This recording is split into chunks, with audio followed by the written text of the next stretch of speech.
Alright, we should be live again for the first time this year, 2021. Are you excited? I am excited.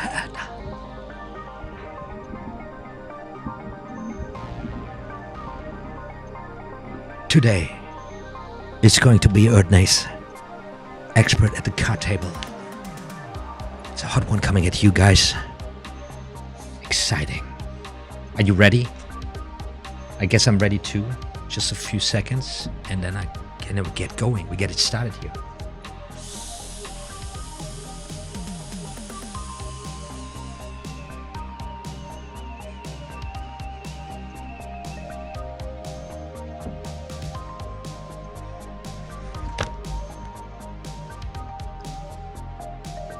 Ha! Guys, I pushed the wrong button. So it doesn't matter, nobody's watching anyways right now. At least that's what my analytics telling me. So let's do it properly now. Let's get it started properly. Here we go like this.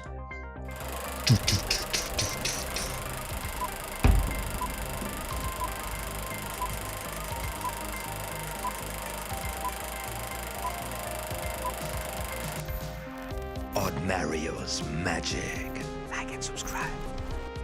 Hey there guys, hey there guys, hey there guys. Long time no see, what's up? Finally we're doing it again. First live stream in 2021. That's right, long time no see. I know. It took me some time. I hope you're all well and up and good and sound and safe out there in this crazy world. Guys, check it out. Got a deck of cards. Want to shuffle the cards a little bit here. Just to any random point, right? And then I mix them up like really crazy. And I shuffle them again just like that. I give them a decent shuffle and I mix them up just like that, right? One more nice cut, just like this. And then let's see what we got here. We got different cards. I forgot to put the aces on top. Where are the aces? Where are my aces?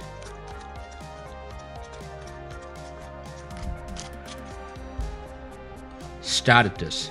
Do you notice this beautiful beautiful thing here? I believe this is a Dai Vernon one. So we got a red ace, we got a black ace, we got another red ace, and let's see if I can do this with this camera angle here. And then we just close it, right? And I would show it to the people. I would say, look, my dear people, we got your 4 aces and they're all in different places, right? You can see all I'm doing, I'm just going to place those aces right there in the deck and then we start shuffling the card just like that. And I'm always saying, by the way, this is the so-called Hindu shuffle. This is how most folks on planet Earth shuffling cards, right? Because that is how they do this on the Asian continent. It's where the most folks living. And this is how we do this in the cowboy country, right? Just like that. That's a so-called overhand shuffle. And with that one, yeah, we're mixing the cards totally. And this is now the position where I actually wanted to be to get it started. Maybe I do this properly this time. Shuffling the cards, mixing them all up. Also those go inside here, giving them one cut.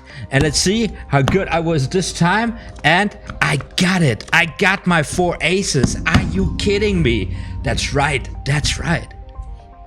Today, we got expert at the card table. Now, I'm wondering, there are folks tuning in today, never seen me before, because this is a legendary publication in the world of card magic. And whenever it comes up somewhere, expert at the card table, SW Erdnase, the kids go crazy. The kids go loco bananas. And now they're like, who's this guy who took out this book? What is going on here? So let me explain myself. Let me go up here to the right position. Hey there. Hey there, this is my beautiful face. That's what Aussie Man always says. Aussie Man reviews. So we got Night Skyrim and I was saying, hey buddy. Dallas Taylor saying greetings. Been too long. Gabriel Zudek is here. I'm here. Also Gabriel. And we got Aaron J. Awesome that we're back. Awesome guys. And everybody new to the channel, seeing this for the first time. My name is OTHMARiUS, and I got a channel running here for years now on YouTube. And for the last 2 years, we kind of became very serious about studying the art of card magic. We did a whole walkthrough of the Royal Road to Card Magic 2 years ago, I believe, and then last year we would cherry pick, we would dive for pearls in ExPERT card technique by Jean Hougart and Frederick Brouet. It was super productive sessions, and we're gonna keep on working with this book this year because there are some leftovers from last year. I'm just not done with it. Looking really forward doing this. But today we're going to do a little introduction of ExPERT at the card table, right? Now this is not a guy now, or this is not me coming at you from the perspective like I know how all those moves work, and I'm gonna teach you this. If I knew it all, I wouldn't, you know, teach it for free on YouTube or something. The approach here is more just the way we did it the last sessions with the other books. We're just, you know, confronting ourselves with the material. We're gonna find out where we're standing with it, and then we try to, you know, work our way through and see what we can get out of it. Right? In the way we've been doing this here so far on the channel, we are kind of traveling back in time. So Royal Road to Card Magic by Hougart and Brouet was published in mid-50s, 45 or something, 1945 or something. And then the ExPERT card technique was published in the early 40s. And now we are here at the beginning of the 20th century. First published, ExPERT at the card table, 1902.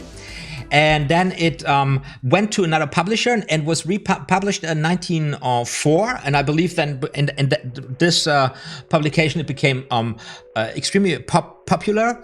And it stayed in the world of magic, in the realm of card magic and conjuring with cards and gambling and cheating with cards. It is a legendary publication. Of course, prepare myself for today's live stream. I looked it up a little bit in the internet, and I found some very curious and interesting things I want to share with you guys today. Now, my personal take on ExPERT at the card table. It's a wonderful read. It's a fantastic book, and it has, in many ways, and up until today, a lot to offer. However, there's also some material I would consider not worth it, or redesigned over the course of years. I mean, we're talking about 120 years here, and a lot of masters of the art have been building upon this or reshaping the face of it. So going back to the root material is kind of like a you know, a dive back in time. However, in the course of this live stream series, what I'm planning is to take a look at 3 techniques in the book, which I believe are perfectly reasonable to get into from Erdnase, and then, you know, walk your way to the I would just say today's standard of the moves. However, and that's the funky thing about it, you know, when we talk about high profile, sophisticated sleight of hand card magic, we are dealing with so subtle things. How is it? You have to make everything work in your own hands, right?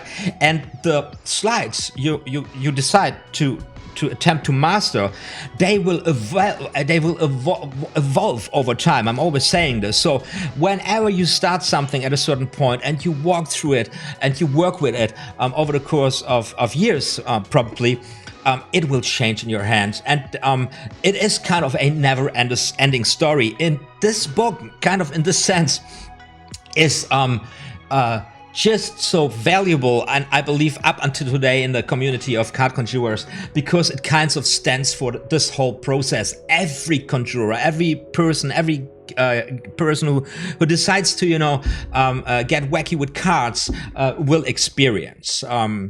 Of course, it is a legendary publication also because the author of the book up until today is unknown, and this mystery, you know, around the book kind of always gets a revival, and every once in a while some performer, some magician comes back to it, and you kind of, you know, puts his little note on it, you know, like a doggies come and piss on the Holy Bible, right? That is what's happening with this book. It is a holy grail to some, and just, you know, treating it without any respect is, you know, a very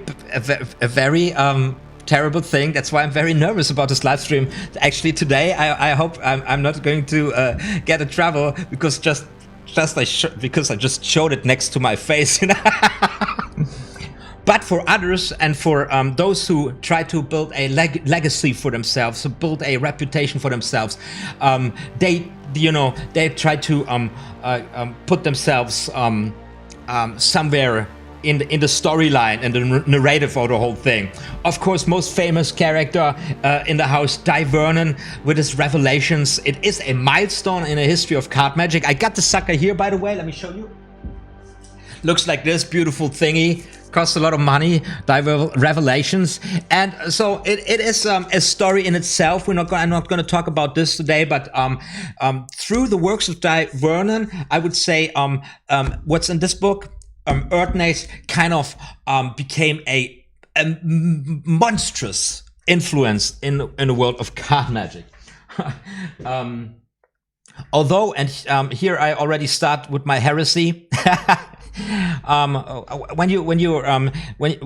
it comes to cards, a lot of the stuff that's in the book is like kind of, I would say, common sense. It comes with the gamble. It comes with playing the game. Fascinating about it is that it is in many regards up until today a very hot read. Very true. Gonna share some thoughts with you today from the introduction of the book. And so we got also Dai Ortiz, I believe. I did not notice actually, which is shame on me. I read it here in the foreword by Martin Gardner. Also, next to Dai Vernon, probably one of the most famous, modern time magicians who decided to, work with the book, or respectively, use the source material to elaborate on their own thoughts. Dai Ortiz in 1991, and then it was Daniel Madison who in 2017, I believe, with the Illusionist, reprint the whole thing, the whole sucker, and would do some lectures on it, and in the context also putting two decks out. There are quite some decks up until today with the Erdnase theme, I believe. Let me show you. Wait, let me see. I got it. Let me go to my collection.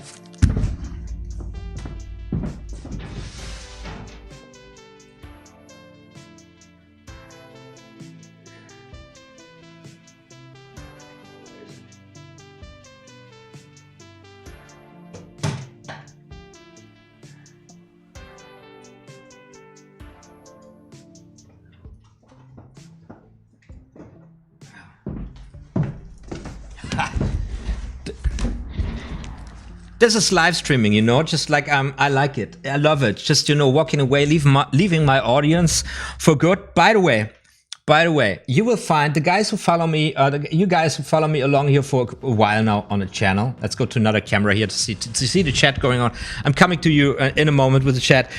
I've been doing this now for 3 months. I'm completely like getting out of control here right now. What did I want to say? I lost my train of thought here. I was with I was with the guys who worked with the book, who put themselves into the line of the narrative, basically. And then it was decks. Yes, I was about decks. I found here nice decks, by the way, because you guys like deck. The mechanics. I bought this in this fantastic magic shop in Spain. It was one of the most expensive decks I ever purchased, because I purchased it in a shop. Got those two hands here, but I believe it's not in the context with Erdnase or something. And then I've just found the Daniel Madison Luxus cards. I don't know why I get them here. They have this nice back design. I don't know how I got them, but I wanted to show you this one. I believe this is the B Erdnase one. I will keep this in my collection. I keep that. So I have two, I believe, and one I had opened, just very nice. So there, you know, there is this whole mystery about the whole Erdnase thing, and it always pops up. And then it's a nice bug. It's a nice, easy bug you can make with the legend, basically, right? But at the same time, there is in the source material so much inspiration. There is no doubt about it that it just, you know, it is just worth studying. It is worth, you know, also listening to or studying what Vernon, Otis, and probably, I guess, also Madison, because he is also a very fine handler, mechanics, sleight of hand guy, to check it out. Right. I wanted to say, guys, when I just reread it here for prepping for the session, I realized how inspired I actually am by Erdnase, because when he said, you know, here there's one point in the introduction where he said that the best way to work with the book, like probably with any magic book, is to, you know, have a deck, take a deck of cards out, and then just, you know, try to reproduce and to make it work in your hands, right? He says it, and the reader desiring a complete understanding should take the deck in hand and work out for himself the action as it's described, right? So what I always say here on this channel is like, make it quality times for yourself. So while I'm doing my thing here on one side of the channel, you guys on the other side of the tube, you get a deck of cards out and you make it quality time for yourself, right? We're going to a little bit here through the introduction. I'm going to talk a little bit more about the book. But just let me lay out the roadmap here for this year on the live sessions. I got some very nice moves from ExPERT card technique.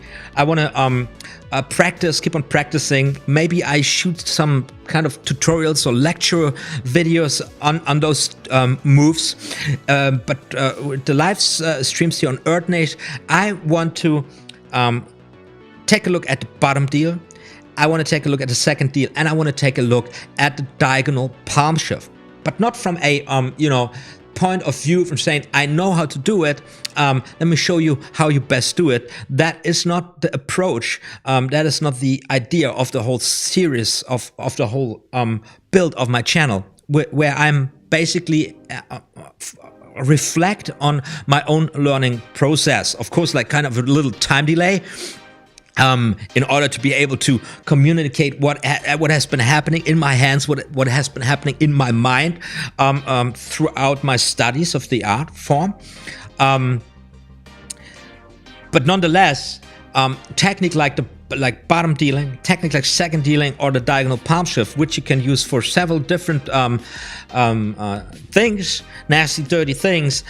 Those are techniques that are very delicate. They as I said it before, I say it again, they evolve in your hands over the course of time, and you will quite easily or eventually come to the point where you figure something out that is just, you know, that feels just unique to the way you handle it. And this is something can't be taught.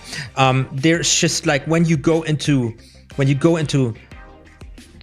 delicate material like that, sophisticated material like that. So this is not beginner material or something. You don't start with bottom dealing or second dealing.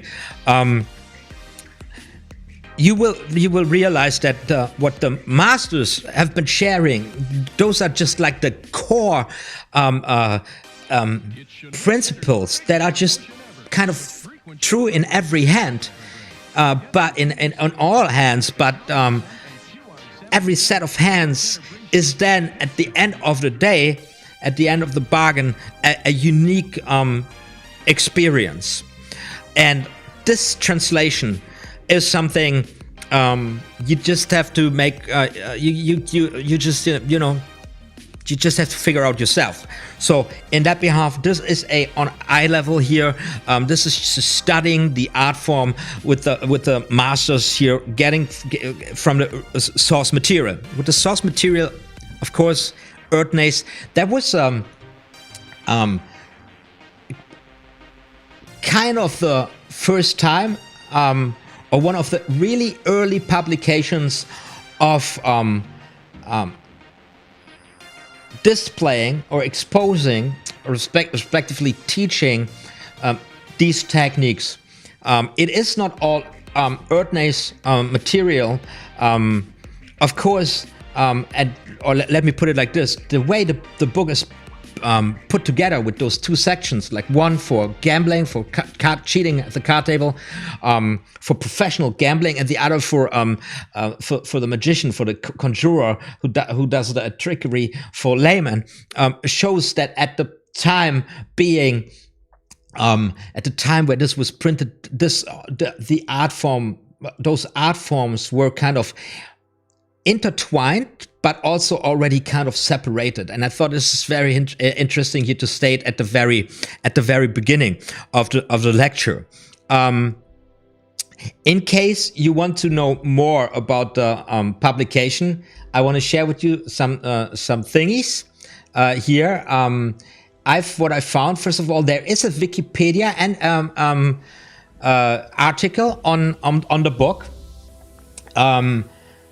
where it gives you the basic info. I thought it was very funny that in the first publication, the book was being sold for $2, and then the price dropped down to $1, and then it shifted to another publisher, basically. Erdnase himself in the preface states that he wrote this book simply because he needs the money. It's one of those very nice quotes here at the very beginning. Let me read this for you. But it will not make so it's about the book, you know, it's what the impact it has or not, or why it has been written. Like, that's the contents of the preface here. And the last sentence says, but it will not make the innocent vicious, or transform the pastime player into a professional, or make the fool wise, or curtail the annual crop of suckers. But whatever the result may be, if it sells, it will accomplish the primary motive of the author, as he needs the money. Right? So I love this. Also here, when I read it, I always have to laugh, because when we are in the world of gambling, and when we are in the world of magic, you know, there is always this, especially in the world of magic, there's always this, the enthusiast and the hobbyist and the lover of the art form, who's just in for it because it's just a beautiful, interesting hobby. But of course, it is also a gigantic marketplace, and I believe with the internet it just grew, and so there's a lot of people in it for the money. Selling products, advertising products, you know, taking old things or maybe forgotten things, selling them as completely new things, or, you know, this is the thing, this is going on. It is what it is, and it just follows us through our journey and through our little time travel we're doing here, right? So I found this very refreshing. This guy has said, I gotta expose this material. I write this book for the money. Now, for the background of it, and you might want to get into this, like the historical aspect of it. It is it is assumed that the book has been worked. It's more people than one person worked on it. It's of course the author, the gambler, who might be also involved a little bit with magic, but there must have been a magician who has been also a more literate person who was editing the book. And then there is the draw of the drawings, beautiful drawings here, legendary drawings, right, in the book. If you want to know more about this, you will find this here on the Wikipedia, but I also found, which is very cool here, the Conjuring archive, a little table of the whole slides that are in the book, and also referencing to the sources the author was working with. Of course, like always in magic, there is a tradition, there is techniques that have been described here in the book that might have been invented or made popular by somebody else. But I believe the historians, they agree on at least on the fact that whenever Erdnase claims that it's his technique, that it is actually the technique he invented there in the book, or he made popular at least. There is this the Chalier CArD, right? We all know the famous Chalier CArD. He references Chalier there in the book, and this is one of the few sections where Erdnase does reference an actual inventor of a technique. The color change known as Erdnase change. Let me see if I can pull this up in this weird angle here. We got a card, and then we got something like this, you know.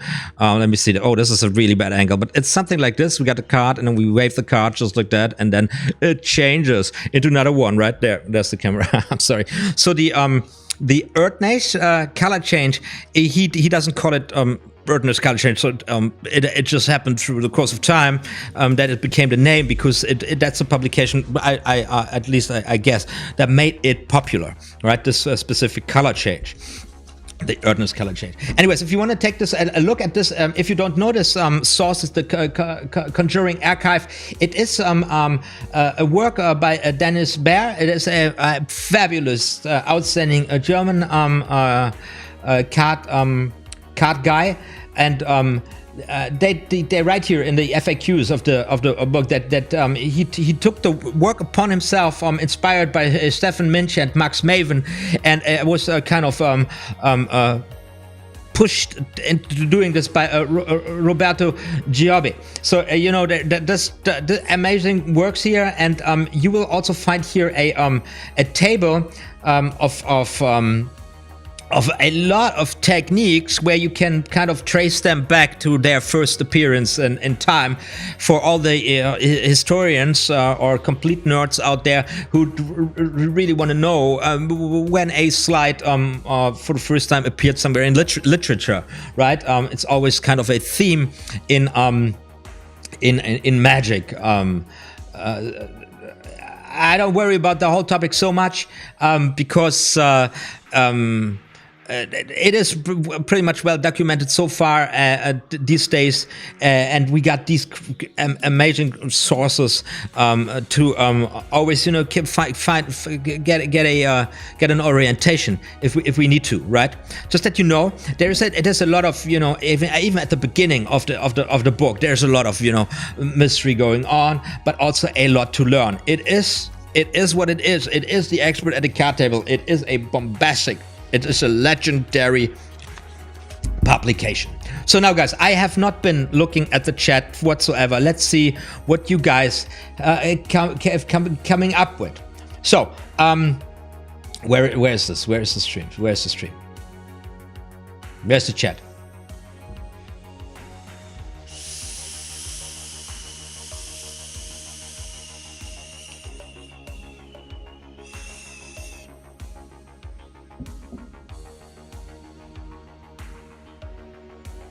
Randy Davis says, "Slow down, breathe."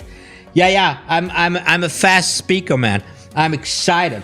I'm learning an artist routine right now.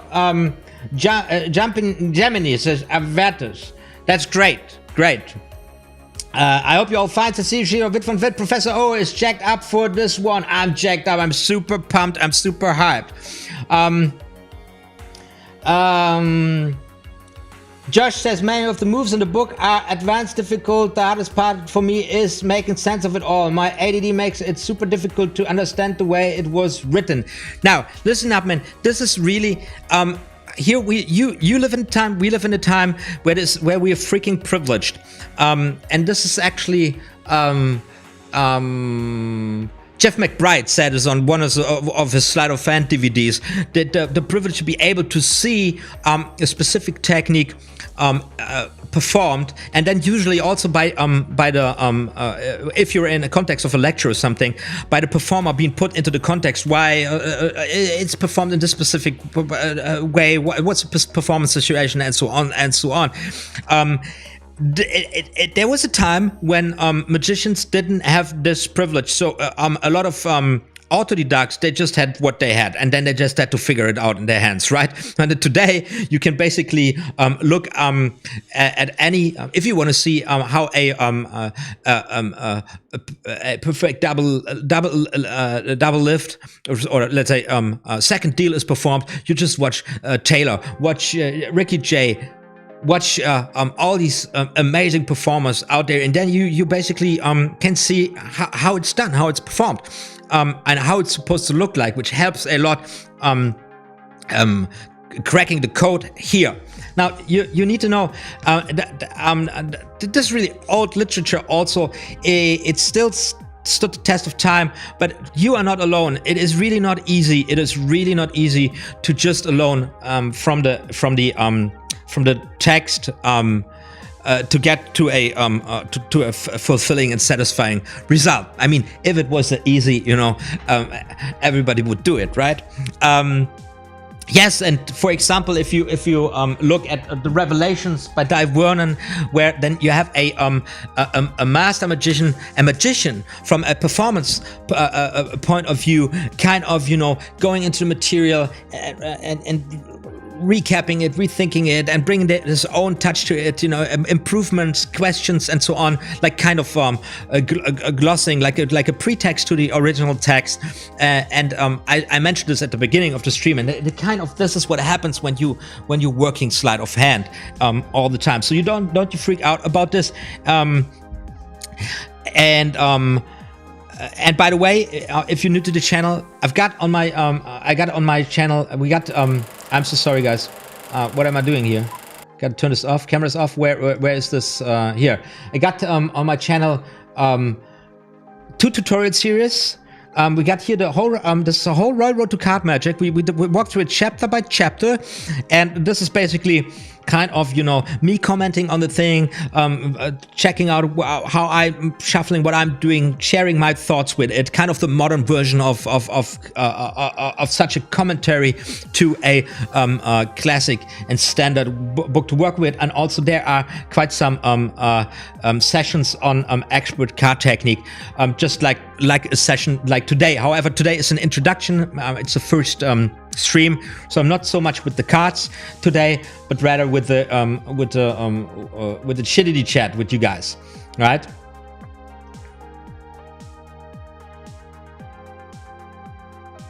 Gabriel Sudek says it's also known as the Houdini change as well. Guess you're going for the Erdnase color change. Okay, wait, you know what? Because you guys are hot, you want something with the cards. Let me just. I'm going to do this standing up in the lecture. I have a tutorial up and running on my channel on the Erdnase color change, right?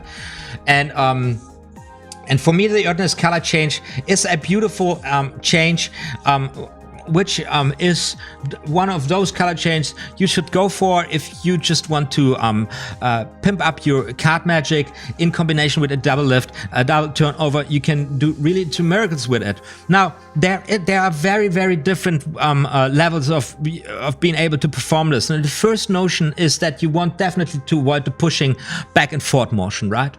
That is where you could make a huge difference. For example, this is something that I've learned by just looking at people and other magicians performing, and then just like, why is this one performance looking so much better than the other one? For example, if you see something like this, it's all quite said already. Again, for laymen it might work, but if you try to achieve a certain level of elegance, you know. This is not a big deal to, from the very start, make this look very different. So also you want to avoid this pushing forward motion, even if you don't flash the card, right?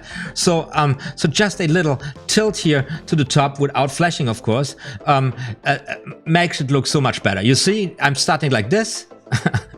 Or I'm coming like this. Get the same thing, but I'm completely hiding the effect. Now, usually now there comes this going back motion, and you know, I can't tell you who came up with this, but who would come with going to the side here and then to work the cards over.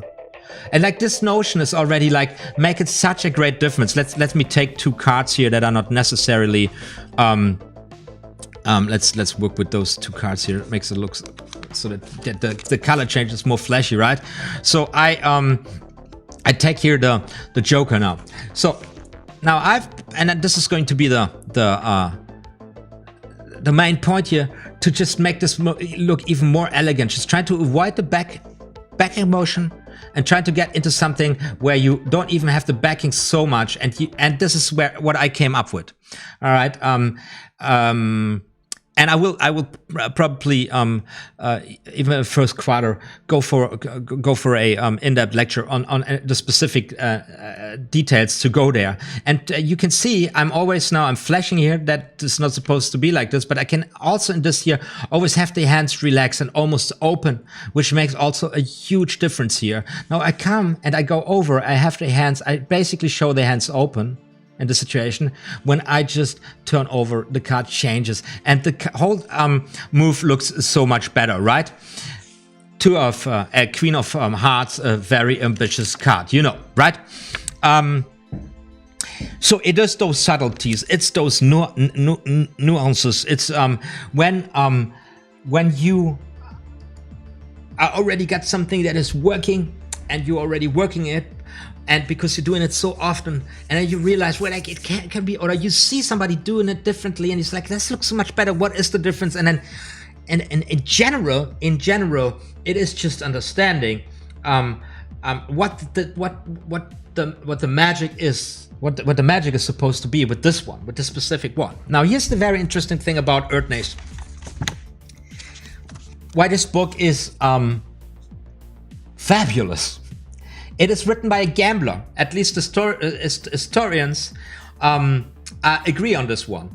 So the approach here is the one of a professional player, like a card cheat, so to say. Now, different times. I don't know if this even exists today. Backroom gambling like this or casino gambling like this.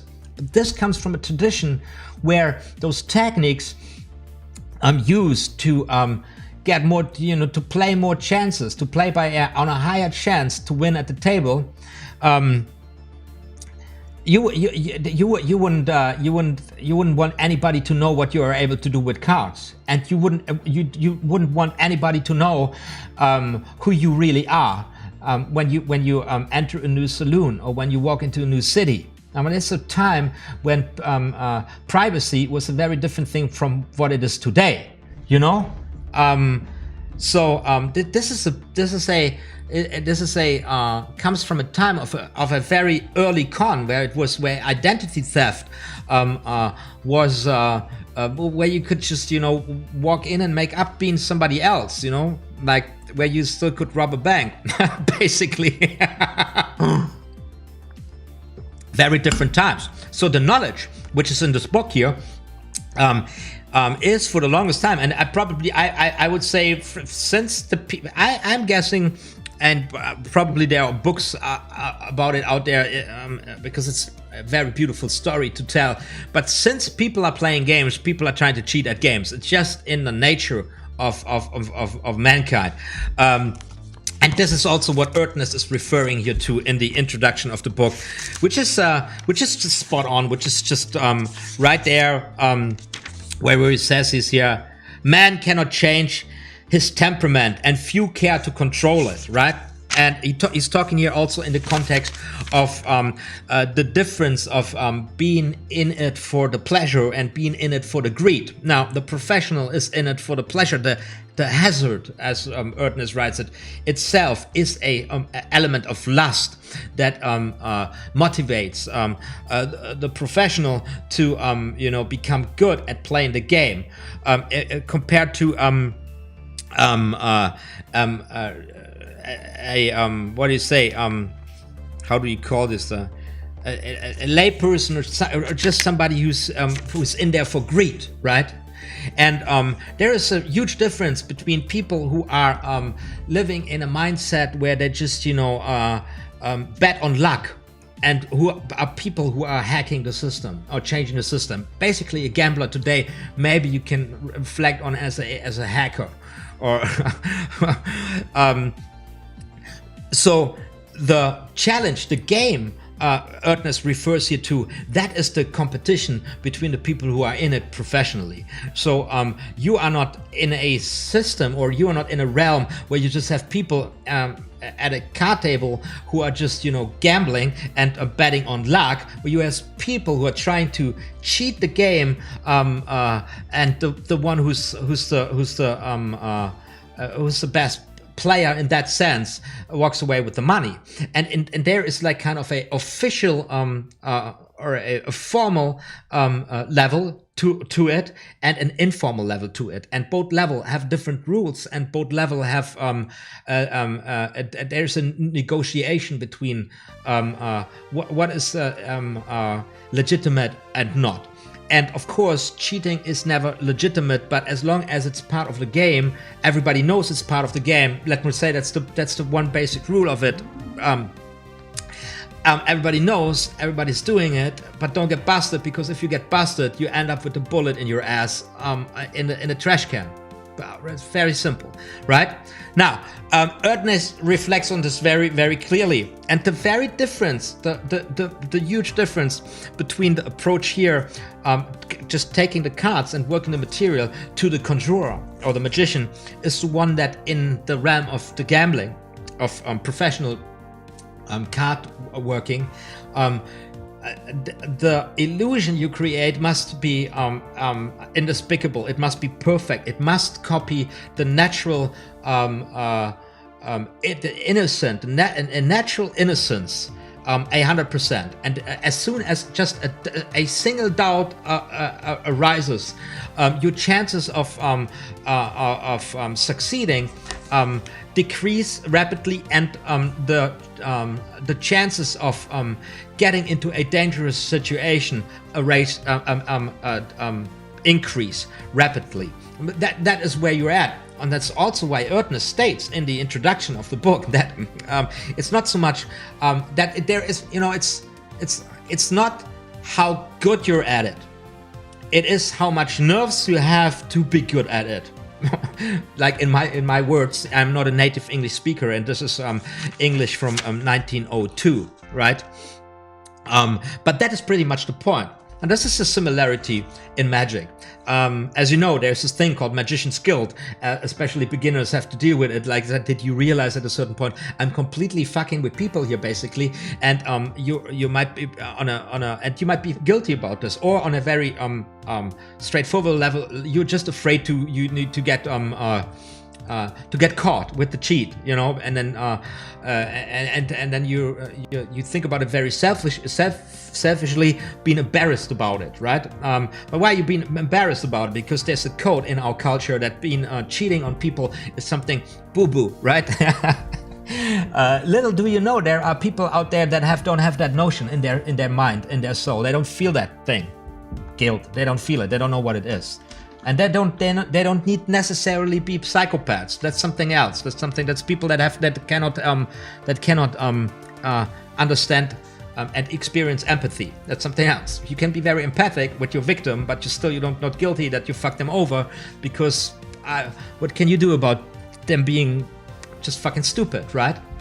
Going to talk about this because I just saw we got the YouTube full of gamblers and full of comment. We just had this incredible bull run on Bitcoin, on cryptocurrency, right? And and you saw some classic gambling strategies there, you know, getting the hype, getting the innocent people into the bet, you know, although everything is set up so that the players in game, and I'm not naming people here because that also could be very uncomfortable at the end, but it's basically, you know, filling your sacks with a cheap asset, and then there's different ways of how you pull it, but at the end you create a scenario where you exactly know when the hype goes up, and then you are in control, because a lot of people now then getting into the drive and they want to take part of it, and they're all putting their money on the fucking table, but the game is rigged, and the players on the table, they know exactly when they cash out. They do, the money drops again, and the other players lose their money.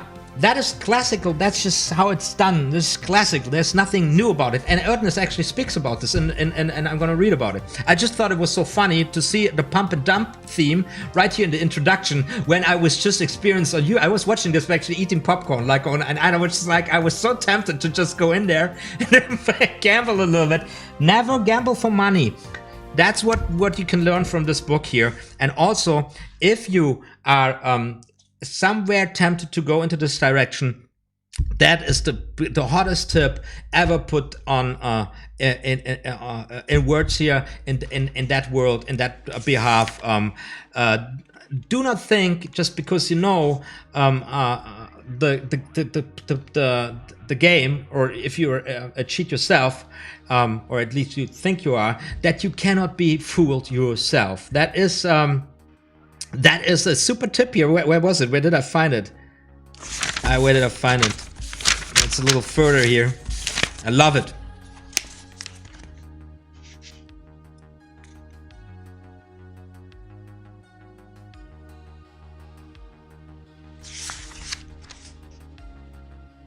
No, I can't find it. Doesn't matter so much. Doesn't matter so much. But let me get where I got this pump and dump.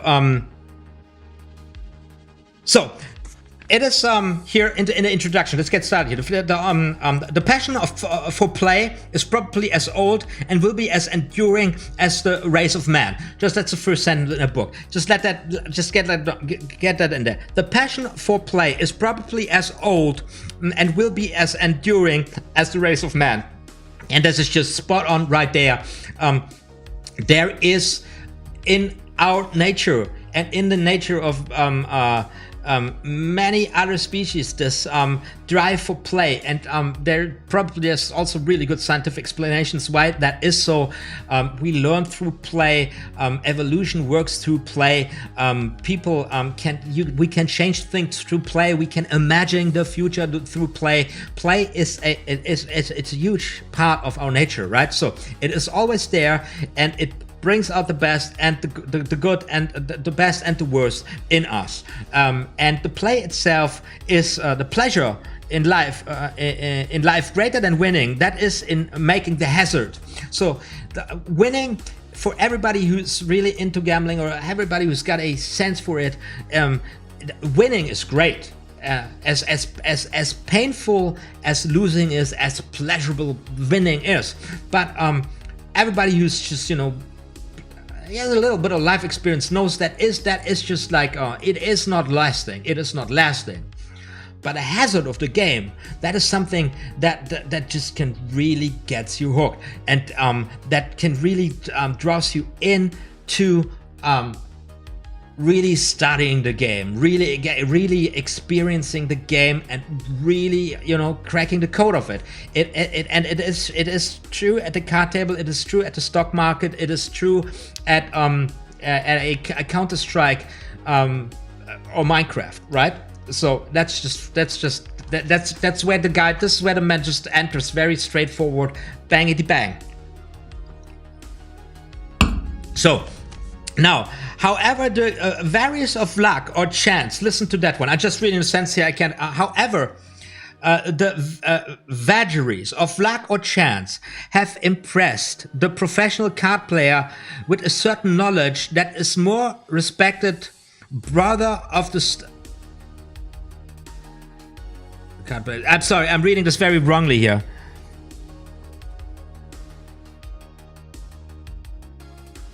Yeah. Okay, I forgot what. So this is how it goes. However, the vagaries of luck or chance have impressed the professional card player with a certain knowledge that his more respected brother of the stock exchange possesses.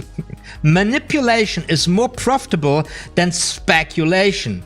So to make both ends meet and incidentally a good living, he also performs his part with the shares when the lambs come to market. When the lambs come to market, right? So that is what you breathe. That is what you live from at the card table, at the stock market, at wherever gambling schemes are put into place.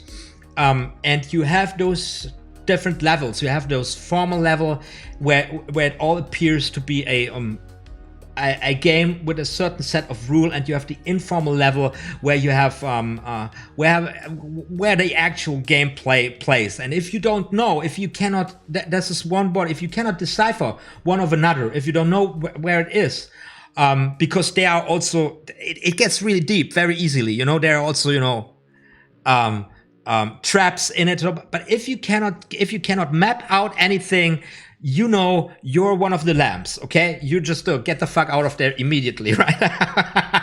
Or, you know, have a fun time playing, because you're going to lose at the end. You're going to lose, right? So, anyways, the gambler has, this is what Erdnase writes here, his more respected brother, the stock exchange.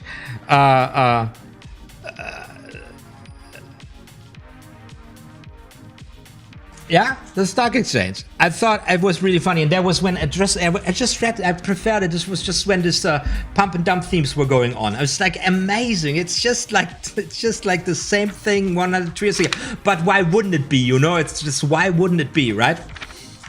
So, it's just the nature of man. Erdnase basically claims here.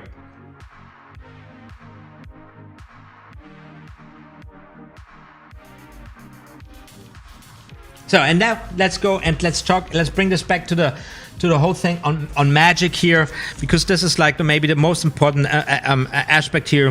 When Erdnase writes, there is a vast difference between the methods employed by the card conjurer in mystifying or amusing his audience and those participated the card table by the professional. As in this case, the entire conduct must be in perfect harmony with the usual procedure of the game. The slightest action that appears irregular, the least effort to distract attention, or the first unnatural movement will create suspicion, and mere suspicion will deplete the company, as no one but a Simon pure fool will knowingly play against more than ordinary chances, right? So very simple. So the perfection when it comes to the mechanics and the perfection of the illusion, that is really natural handling. That is where what comes from the gambling side by Erdnase. Now, obviously, that meets with the need, or that is not so different from what we need in magic. But then again, we don't need to go completely loco bananas on the slides, and we don't need necessarily just pure sleight of hand, because there might be much easier techniques or methods available to create the same illusion. And in the setting we're doing this, it is absolutely legitimate, right? That's great about Erdnase. This is pure sleight of hand, and because the guy probably was so in it as a professional player, you just don't want to leave any traces, and you don't want to get busted with a holdout or with something, you know, with a mechanical device, or with any kind of evidence. That might be deadly.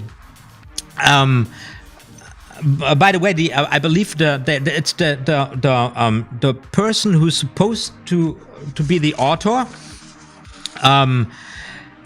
He died a violent death, I believe. He was a con artist, a con man. He was he was about to be arrested or something, and then he committed murder and suicide or something. So there is kind of a dark note to this also. just in case you want to look this up. So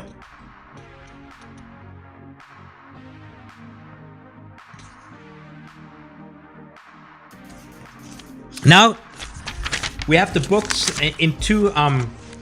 We have the book in two main blocks: the CArD table artifice and the ledgerman. So the stuff for the cheat card sheet and the stuff for the magician, and we got quite some tricks at the end of the book.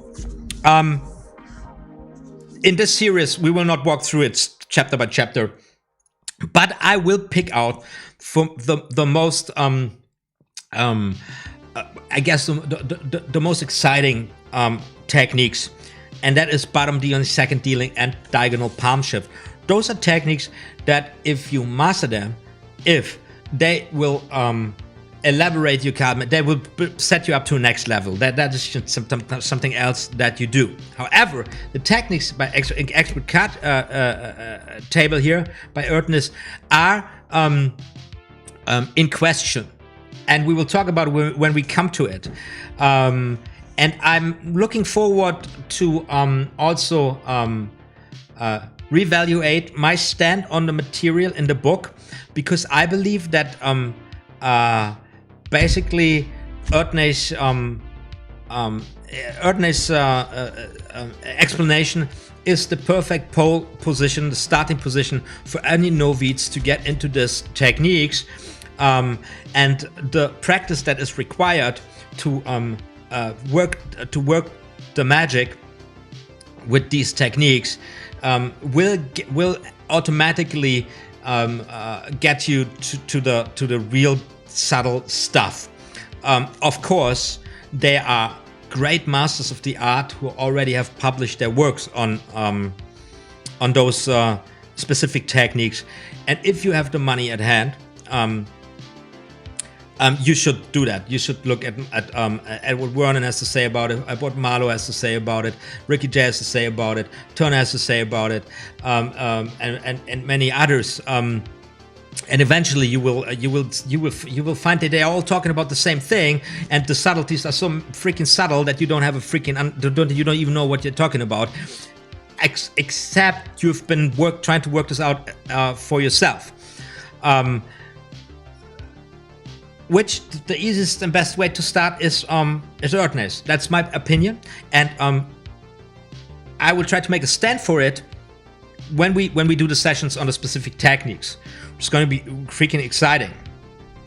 Here's another one I found in Erdnase. Now there is now this a little two chapters where under table artifice we got some secrets and some topics that he just takes out of the way before we get into the juicy material, and also we got some technical terms, and then Erdnase like really goes into it's just like stocking technique, shuffling techniques, and all these stuff. And here on page 1, we got I read the following. Of course, it is generally known that much deception is practiced at cards, but it's one thing to have that knowledge and quite another to obtain a perfect understanding of the methods employed and the exact manner in which they are executed. Does this ring a bell? It is one thing to have that knowledge and quite another to obtain a perfect understanding of the methods employed and the exact manner in which they are executed. Well, this reminds me completely at CArD and Bernays, CArD and Brouet in ExPERT in Royal Road to Card Magic. Knowing a trick or knowing the secret of a trick does not it doesn't equal knowing how it is performed, how it is done. Knowing the secret is something else than knowing how it's done. Something entirely else. This is what CArD and Brouet pointing out really at the beginning of Royal Road to Card Magic, if I'm not mistaken. We got it here, right there. First thing to point out, just so true. It's just so true. So that is something. It's really, really important to understand. If you're a novice in the art form, you can know all the tricks. Doesn't mean jack shit. It's perfectly fine if you enjoy this. There are those trick collectors, so people that just enjoy collecting tricks. That is absolutely fine, because it's like puzzles. It's just like some people are even it's satisfied.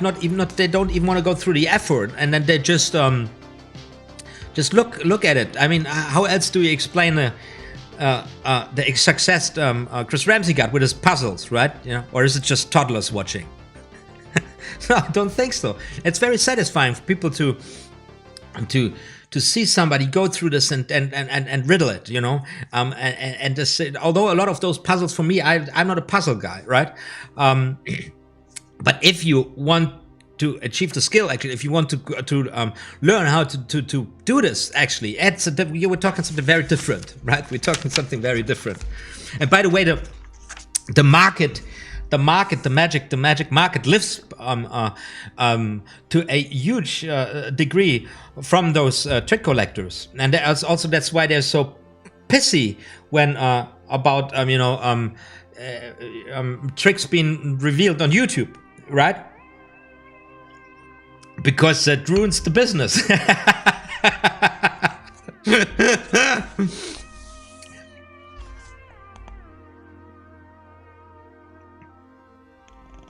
So, and but once again, now we talks about holdouts. Not a fan of holdouts so much. The man prepared cards, marked cards, all that stuff we know also from Magic. He doesn't care about it. Talks a little bit about strippers, cold decks, deck switches. Bringing a cold deck. There he goes a little bit into this. Where you see there was a lot of scams. Is worked in company. You don't work it alone. You have somebody who introduces this, or you have sometimes a group targeting one or two victims only.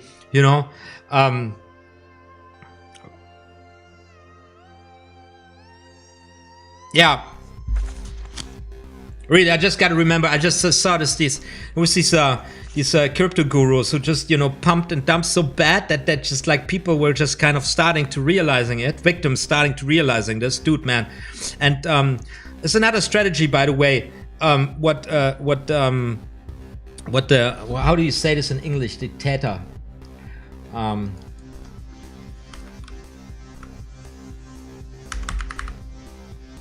The offenders, the predators do.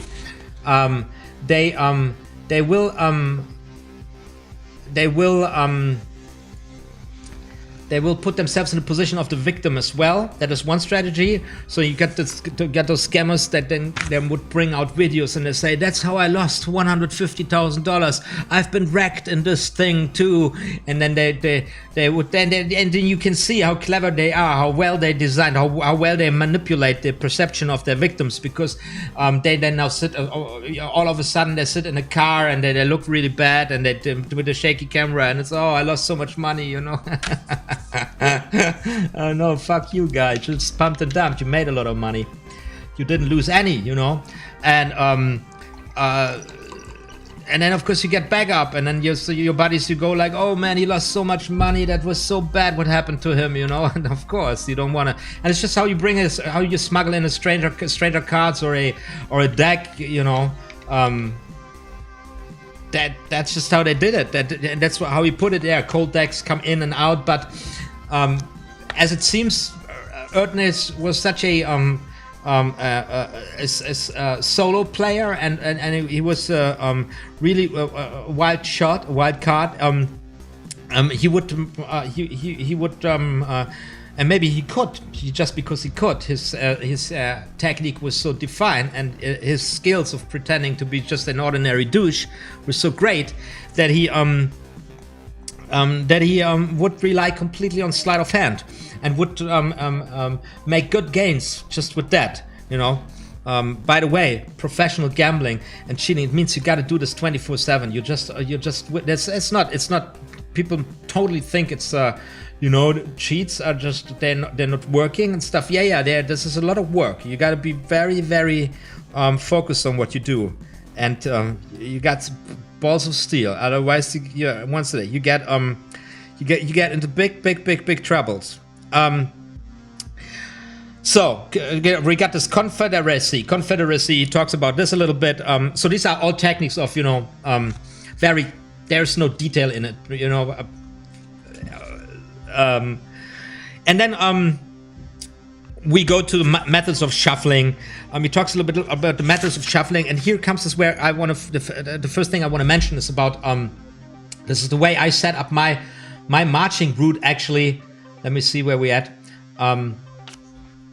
My marching route actually is like I've always said, if you want to perform decent magic, card magic, shuffling, blind and false shuffling techniques are pretty much the essence. And the overhand shuffle is for is just that is just such a powerful and so often underestimated tool. And guys, we walked through the royal road to card magic, and we've seen how much potential there is in this shuffle.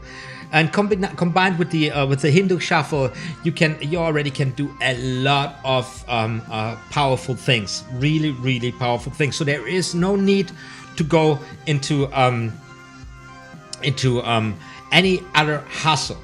And also there is no need at the card table for a bottom deal or a second deal if you don't know a variety of card controls and card steals. You know, it's just all, you know, interlaces like a perfect Pharaoh shuffle. So one thing lives from the other, and the art of sleight of hand is to combine those techniques in a manner so that a most natural flow of motion occurs with an end result that is kind of impossible. A coin appearing or disappearing, or in the world of gambling, the exchange of two objects, of a deck of cards, of a pair of cards, of a couple of cards, without anybody noticing, right? Or introducing stranger cards or marked cards without anybody noticing. So in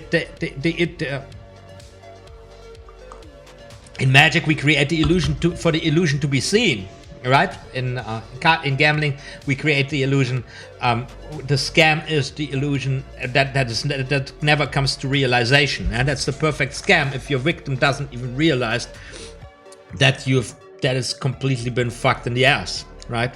It's like it's the perfect scam.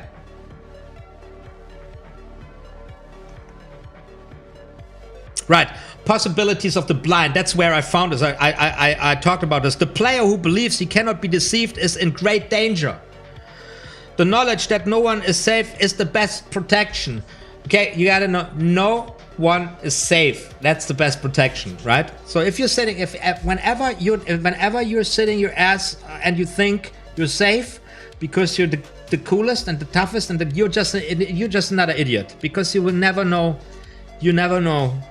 You never know. And the greatest magicians, you know, they fooled people so hard because everybody thought they were stone old, or that they were from a different gender or whatever. Or they had twins. They were fucking twins. In fact, sight has absolutely nothing to do with the action, and the expert might perform the work just as well as if he were blindfolded. Wait, is this the same context? However, the postgraduate in the art is quite conscious of the fact that he himself can not tell the truth from the blind shuffle or cut when performed by another equally as clever, right? That's what I'm always said. I don't even care. There's all these people, the magicians or these novices in the art form, they go like, how did you do that? And the whole concept of fool us, like that is just the secret, as a matter of fact, plays such a little part in the whole operation. Also, depending on what you, of course, the secret is absolutely essential if you want to scam people. But if you want to create an illusion as a magician, it doesn't matter so much. So whenever a magician starts shuffling, right, I don't even bother to watch, because if I know if it's well performed false or blind shuffle, I cannot detect it anyway, but I know it's occurring there. It's happening there. Jesus Christ, I had myself, sometimes I fooled myself where I watched some older material and I go like, what actually did I do that? You know, we can't detect it, especially if you got like kind of a shitty camera that just goes with, I don't know, 8 frames per second and everything is higgity-haggity. What do you want to see? What do you expect to see? It's very simple. A very, very straightforward run to the bottom, okay? Run, you take 4 aces, you run them to the bottom, right? And then you run them back to the top. That creates for layman a complete deception. Creates a deception of a fairly shuffled deck of cards, doesn't it? Right? So that is why Erdnase himself says nobody needs a bottom deal if they can't shuffle the cards properly, and you know, and nobody needs whatever gimmick if you just can't do that shuffling, right? So look, practice how to shuffle, right? I know you guys. I guess you guys are doing this already, because you follow me here for quite a while, and it is always quality time. Always make it quality time. There are many players who cannot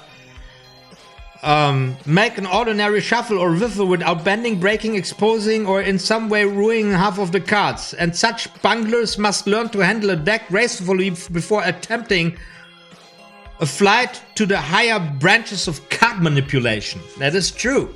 If you don't know, if you cannot properly perform the overhand shuffle, the Hindu shuffle, a riffle shuffle, what the fuck are you? Where you even think about the bottom deal, right? I'm sorry, kiddos, but that's just the harsh truth. But if you want to learn it, and if you set this goal, it's never too early to get started with practicing this. But you know, because it takes a long time.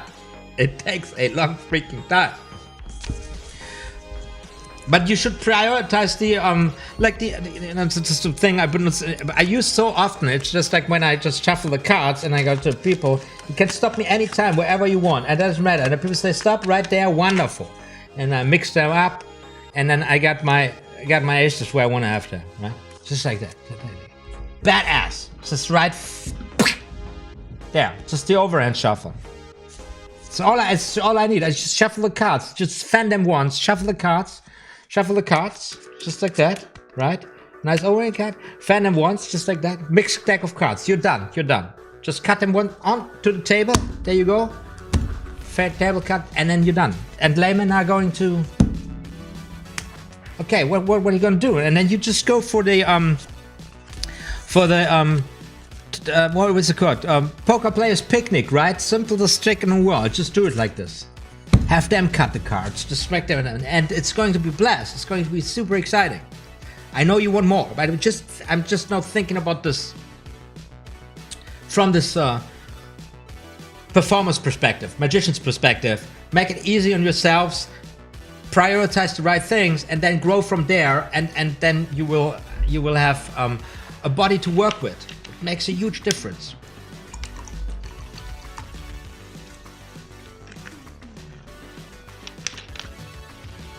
So now we are now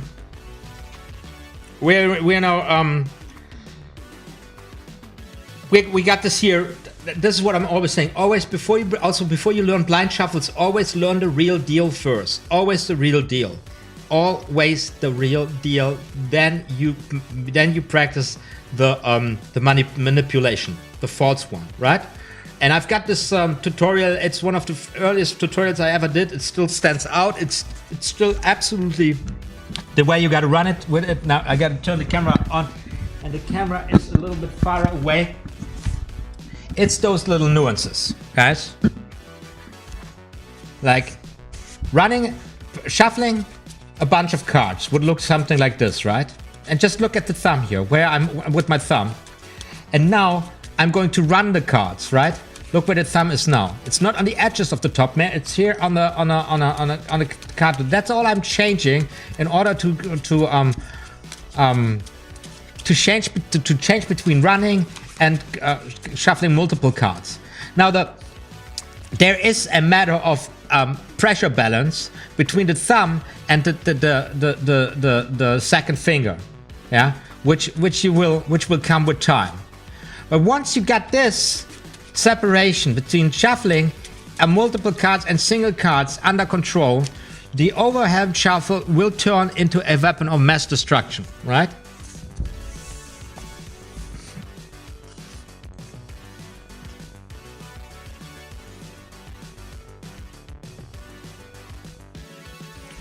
Then we got this aspect. I just know that this chapter here, and this is page. We are at page 1 to page 7 where I'm at here. CArD edifiers. I was just scanning this for similarities between the gambling side of things and the conjuring side of things. And there is boldness and nerve are also absolutely essential. Now.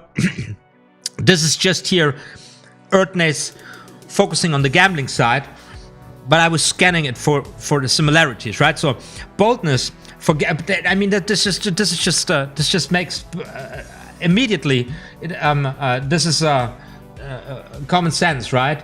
If you don't have nerves, if you're not bold as fuck and you're cheating at the card table in the back room where people play about money, you will not be able to do it. You need the nerves, right?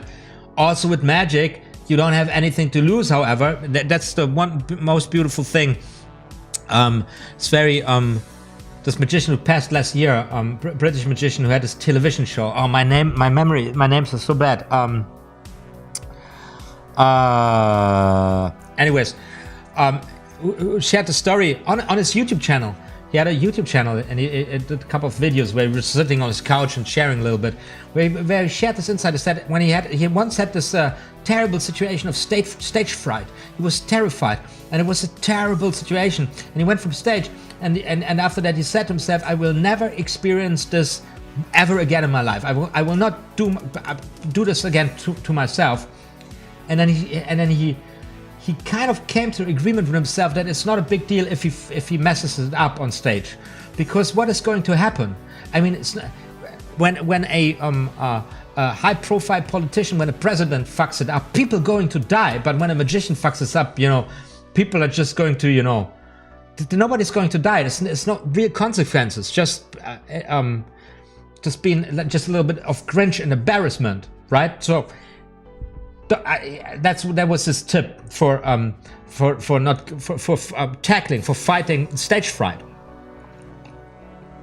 And every card magician, and this is what I love Aaron Fisher for sharing this publicly, is saying every card sharp, everybody who knows this, that you will go through a period where you just have a problem with your nerves, right? And then you have some have sweaty hands, some have shaky hands, and sometimes it feels like you got the thing in your throat and you can speak anywhere. Sometimes you get all the same symptoms at the same time. Sometimes it feels like a heart attack. I know people that have stage fright so bad that would throw up, just thinking to going on stage. And then you're like, I'm always wondering, why are you doing this to yourself, right? This is fucking terrible, right? So you gotta be bold and you gotta nerves. This is true for the gambler. This is true for the magician, right? Lucky us, we're not going to end up in pieces somewhere in the back street when we mess it up. We're just going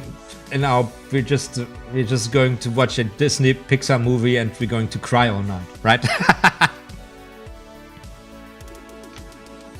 Now. Display of ability. I know that was a nice thought here, that the temptation to show off is really, really high, right? And I believe at one point in the book, Erdnase also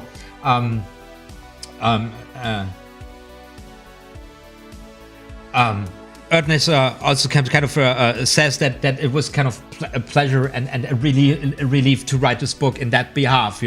Imagine you got these incredible skills and you can never share it with anybody. And that's also kind of true for magicians. I mean, it is a temptation to just tell people how it's done, how much you practice, and what are you working on right now. And that's why everybody should have a magic buddy. That's why I'm running a YouTube channel, for example.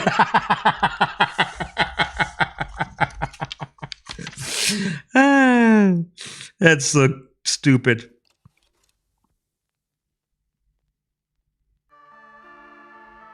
So of course for the, and then of course display of ability is the death for the card gambler, right? Just everybody, just if one person just gets a glimpse of somebody, you know, showing that they are clever with their fingers, as CArD and Bray put it, you're done. You can just walk away from the table, right? Because why would, you know, everybody will be very cautious now.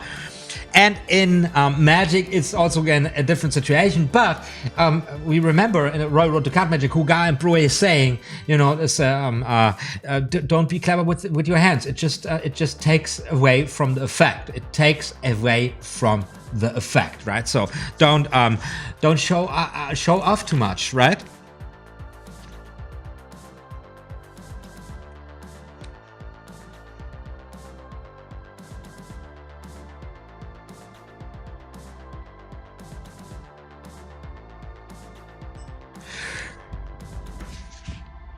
To be suspected of skill is a dead blow to the professional, right? It's the same thing.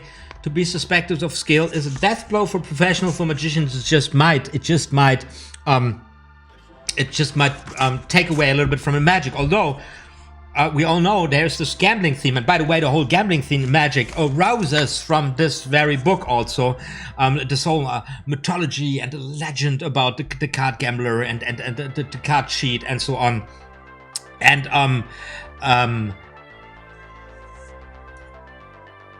and in a certain degree, you can aim for this performance thing, or for this performance presentation style, like a little bit like Turner does it.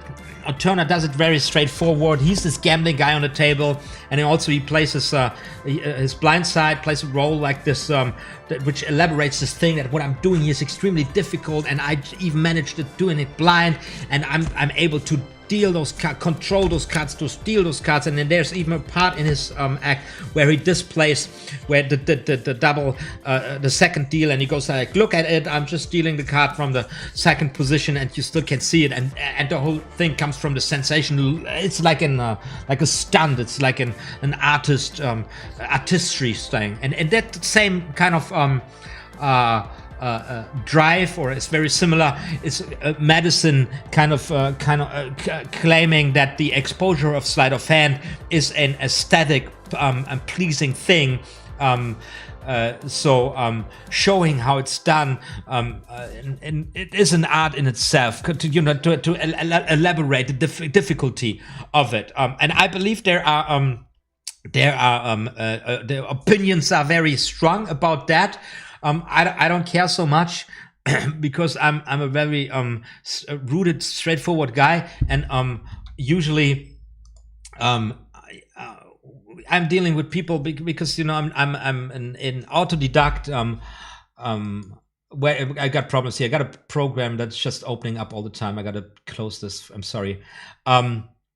Most of the time, if you're working bars, if you're working the beach, if you're working, there was this Alex Bandrea he would do a video where he would just step out of a water plane. It's like, dude, give me a freaking break.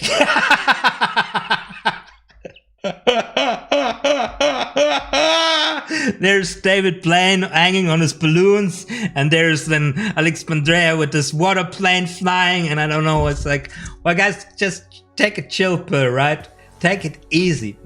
Anyways, what I want to say is, like, the ordinary folk, the people you meet, they usually do not have any concept and clue about card magic, and you can blow them away with a simple, ambitious card. That's easy as it is. And I really enjoy myself performing on a regular basis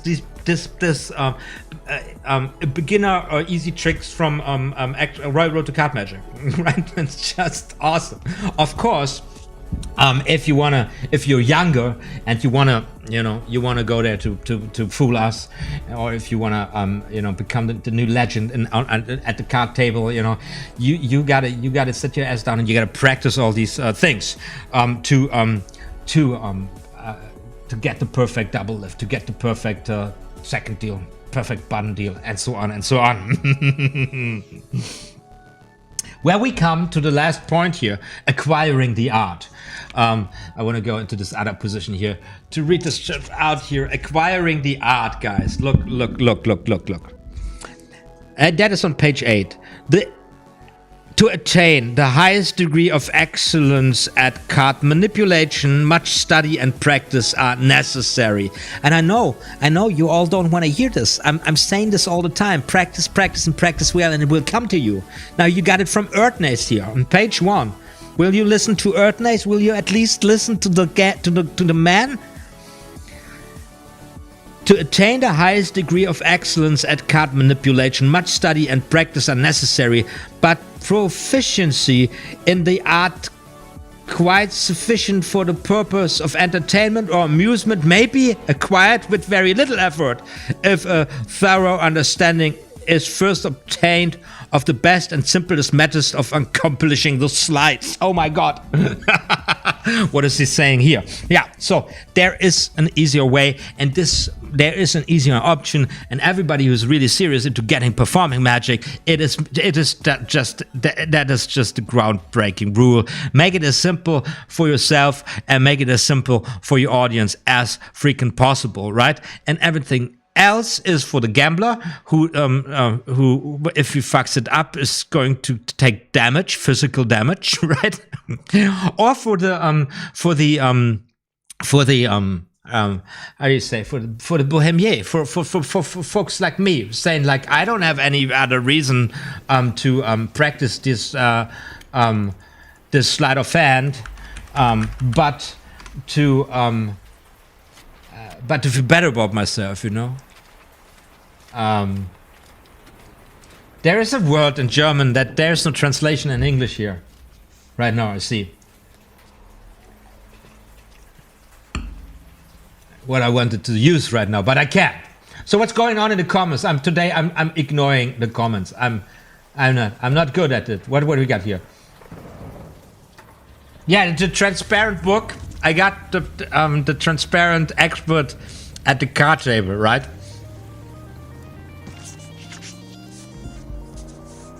Because that's a green screen, as you know.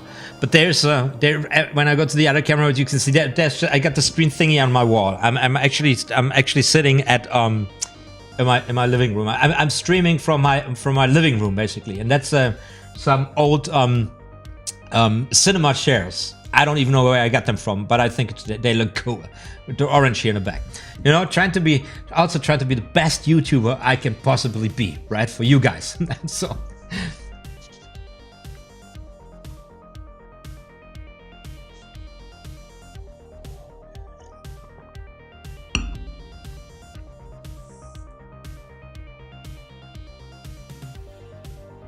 Okay. So there's not so much going on, and then now we've been here through the first introduction and the card table artifice. Next thing, and this is for beginners. We're going to do. I don't know if I do this live. Technical terms. I also got a book by Jobby where we got the hands just for the beginners. Maybe I'm just going to be video, or maybe I do it live. Just throwing it in there somewhere in between, just figuring out the technical terms, and then at a certain point we will come to the card table here. It's freaking hot here right now, so let me do a little striptease right now.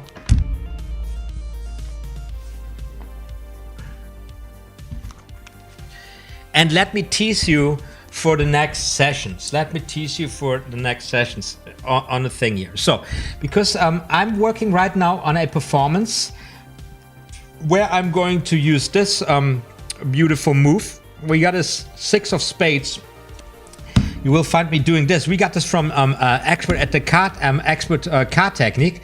Now, that's not how it's supposed to look like. I'm still working this out. It's a cut that looks something like this. Ah, come on. Now you already see it. And I had one shot where it looked super perfect. This is pretty much how the move looks like. That's what I'm working at on. It's going to be a little bit of a funny routine where I'm going to a complete false shuffling and cutting sequence for a little triumph. That is what I'm working on as a performance. And then for the Patreons, for the OTHMAriUS who make all of this happening last year and also this year with a pledge on Patreon, you guys, you're going to get a full throttle walk through the whole routine. I'm probably not going to reveal this here on YouTube. Now, and then you have seen me working on the bottom and the second deal. Now I've come very far, but there is still this one last final moment where my seconds just break. I'm just not getting into the complete satisfactory moment where it's all just, you know, going the way I wanted. And I want to talk about this, and I'm going to give you an explicit explanation how I got from Erdnase to where I am today and what are the subtleties and the problems I got. And the same is going to happen for a bottom deal, which is still also work in progress and which is from the angles very sensitive, which looks already really nice from the top but not so much from the sides. But there is I just managed to tackle a little bit of the things why it wouldn't look so good, you know. And then I just once in a while I can't get into the groove where it just feels right, and I want to share this with you. And we're going to take this from Erdnase to the point where I'm at, and I'm going to, you know,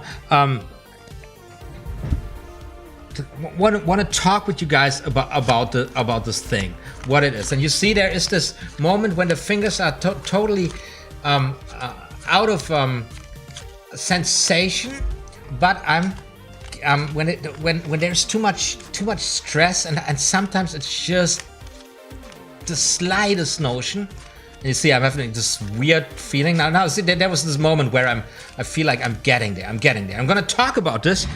It's already really decent. It's already performable, I would say, for in certain scenarios. I already worked it, and people didn't suspect anything because laymen have not a concept of this.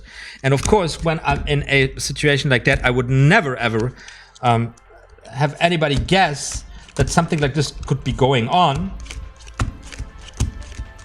So I know I'm on the right track, and I want to let you in on why that is and where that is. And we're going to start, we take it from Erdnase, right? We take it from Erdnase.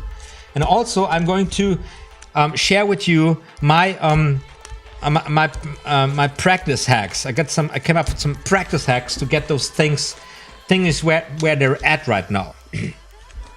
And then there's going to be the diagonal power shift, which I'm going to, which I'm usually just using standing up, and that is a beautiful technique which we need to talk about for the longest time, where a lot of things can be done. And I'm just doing this for the first time here with this camera sitting there. Also, this is a move where I'm more in a position like that. Let's see if I can do this with the camera like this. And also here it goes down. It is meant for people standing there. I just bring it in and let me see. Yeah, there you see it, right? Bring it to the bottom, bring it to the top. Got a lot of workings on this one, and I want to study this from scratch, from Erdnase, and see where we're going. And also, of course, I want to know your thoughts on it. It's because it's such a powerful thing. And those are the three elements we're going to. The main things I want to take from Erdnase. There is still a lot of stuff left from last year. I got it marked with cards. Want to do all this ones, and I'm really excited to get our studies to deepen our understanding of the art form and to practice together more and more regularly also again on this very channel. And everybody's invited to join the party, getting in there.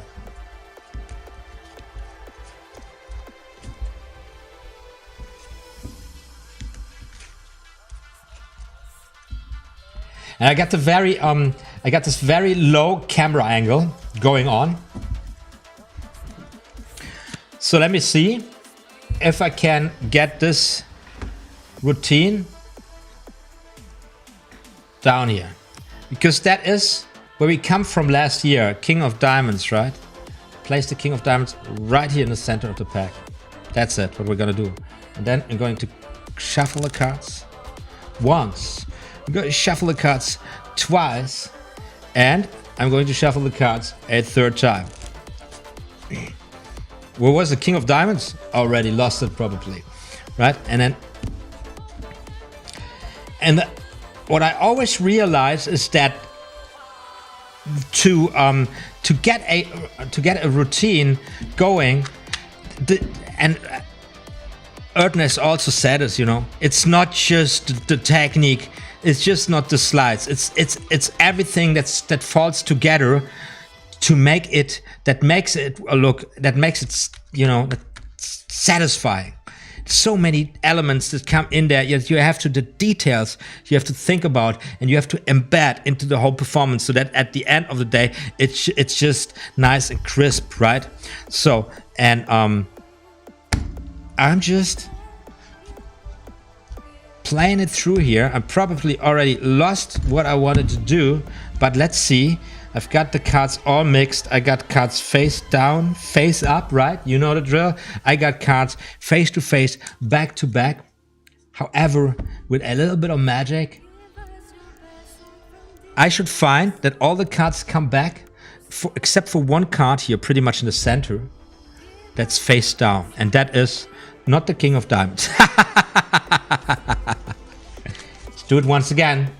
Just a little bit of practice. Two of Spades. I wonder where I lost the King of Diamonds. Card is lost in the deck, right? I shuffle the cards once. I shuffle the cards twice. I shuffle the cards a third time. There you go. And then I want to do my up to the ladder, which is a nasty one, just like that. And then we just go crazy with cutting the cards. Upside down, right? After all this talking, I want to do a little bit of magic for you guys, respectively a little bit of card working here. See, that's a routine in progress. I'm right now just still working on the whole timing of the whole sucker to make it, you know, to make it groovy. The timing is the most important thing, and it's not there yet. It's maybe because the pieces are not put together well. I just hadn't practiced it enough, with the pattern especially. We got all the cards, we got just one card, and this time I made it. This time I got it. Yes, baby, yes.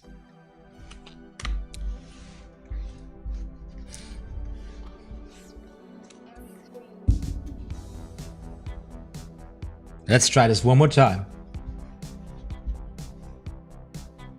5 of Hearts. 5 of Hearts, lost in the deck. I shuffle the cards once. I shuffle the cards twice. I shuffle the cards a third time. And if you followed me along here with the tutorial series on the table work, you know most of the moves here, right?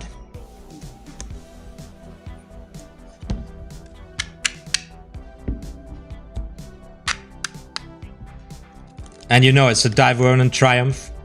And this is the most delicate part here, where the handling just needs to be super. I just want them to see the cards go in, and then I just cut them out, just like that. That looked very nice, I believe so. And then there's this. This is like kind of a little bit of a beast. It's really mean. It always makes me feel very insecure, especially with the way the cards here. And this is from TAbLE's book, actually, this one here. I never shared this with you guys. It's kind of a secret. It's a really nice one. And we come to this, we got face down, face up, and then we got cards back to back and even face to face, right? That's the, I believe, also Vernon move. And then I fucked it up and I got too many cards over, and that happened with the cut.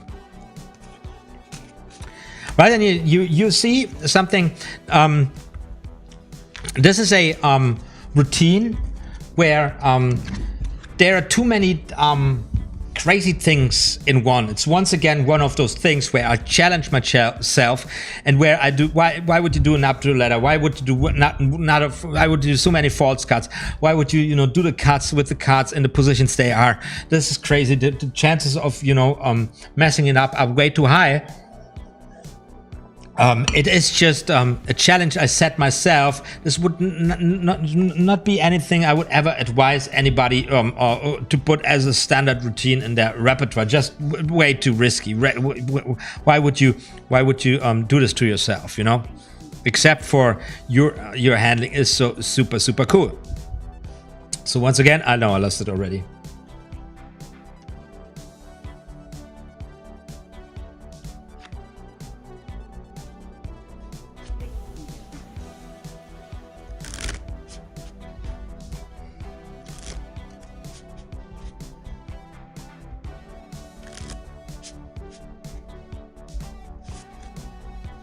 And I believe the push through,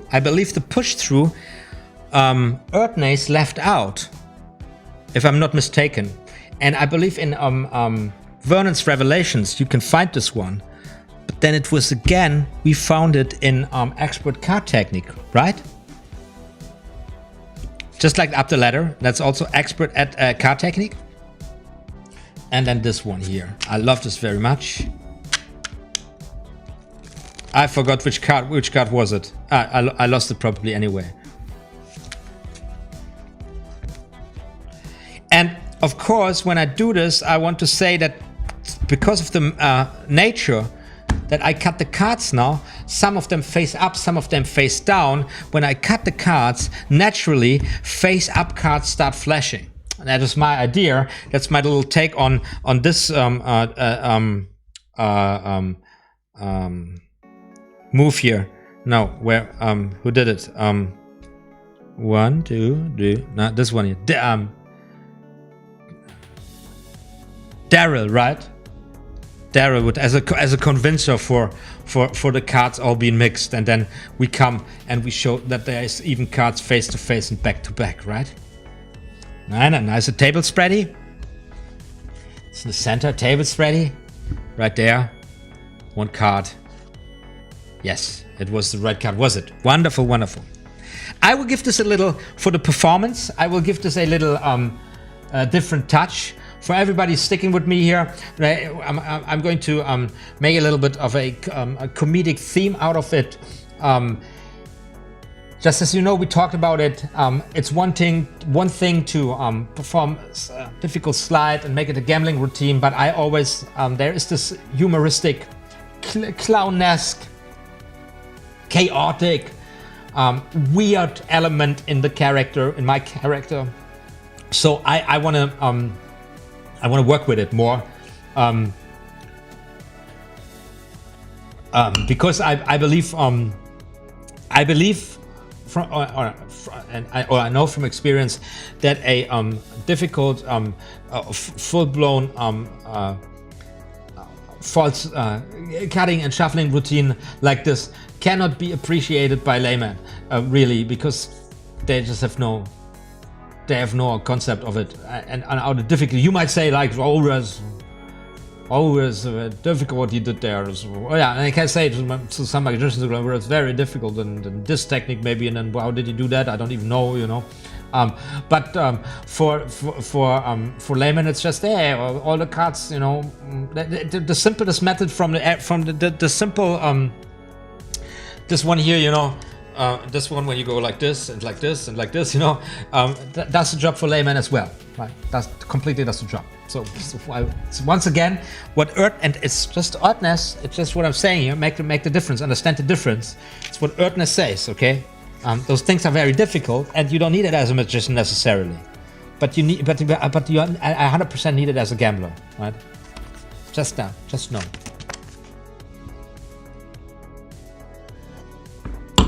Avertis writes right now. So let me get you guys here in the chat. Avertis says, let me bring you up here, man.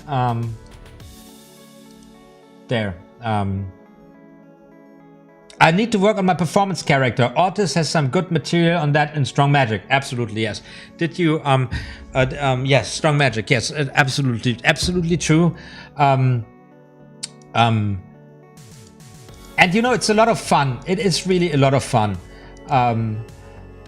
Which camera I'm working with? It's super. It's one of the greatest part of this. And if you're really working on your magic, and we spend so much time with mechanics and with slides and blah blah blah, and it's it is the best thing when you get into this.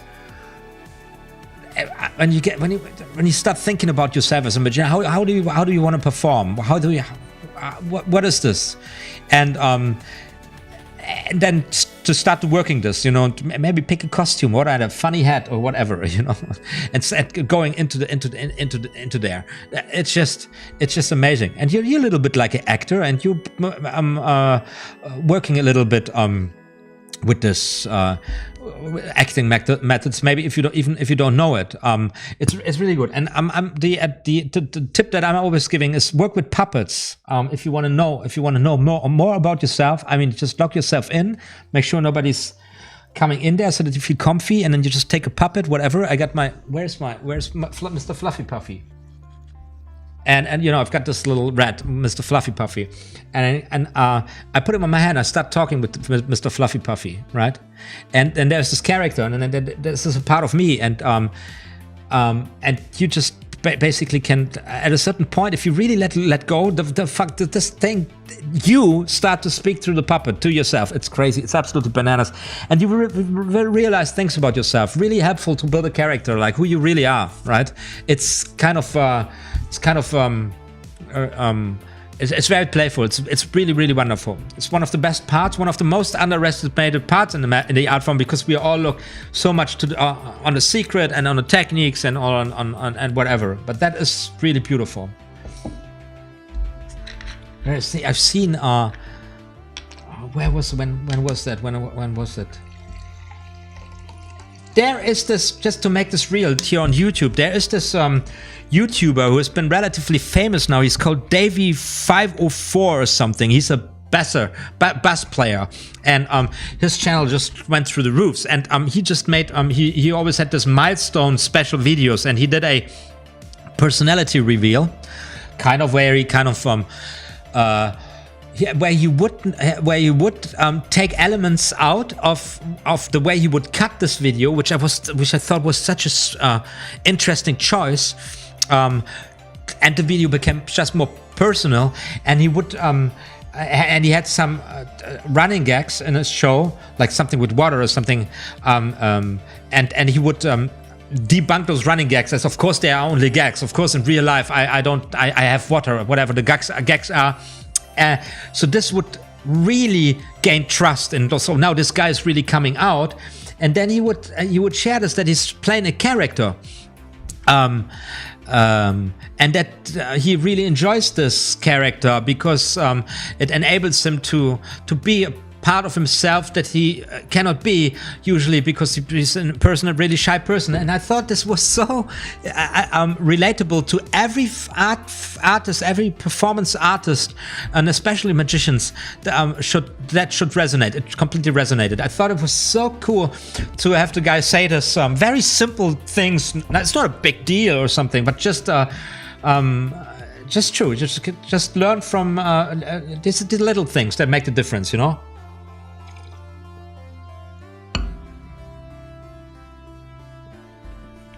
Yeah, I mean, YouTube is a crazy place, you know. This is my goodness. Like, I watched so many crypto gurus the other day. I just I just have to do. I will probably do a purge the other day. Maybe I do a live purge. I don't know. I have hundreds. I subbed hundreds of channels, and it's like, oh man, I need to clean my subscription feed. Anyway, expert at the card table, guys. Do you have anything here for the great fin of today's session? Anything to add?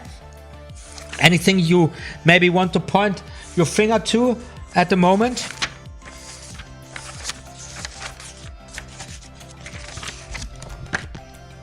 Let me know. Right now we got 10 folks watching. Let me show you where we at. 10 folks watching, and we are doing this now for 1 hour and 48 minutes, and that's good for me.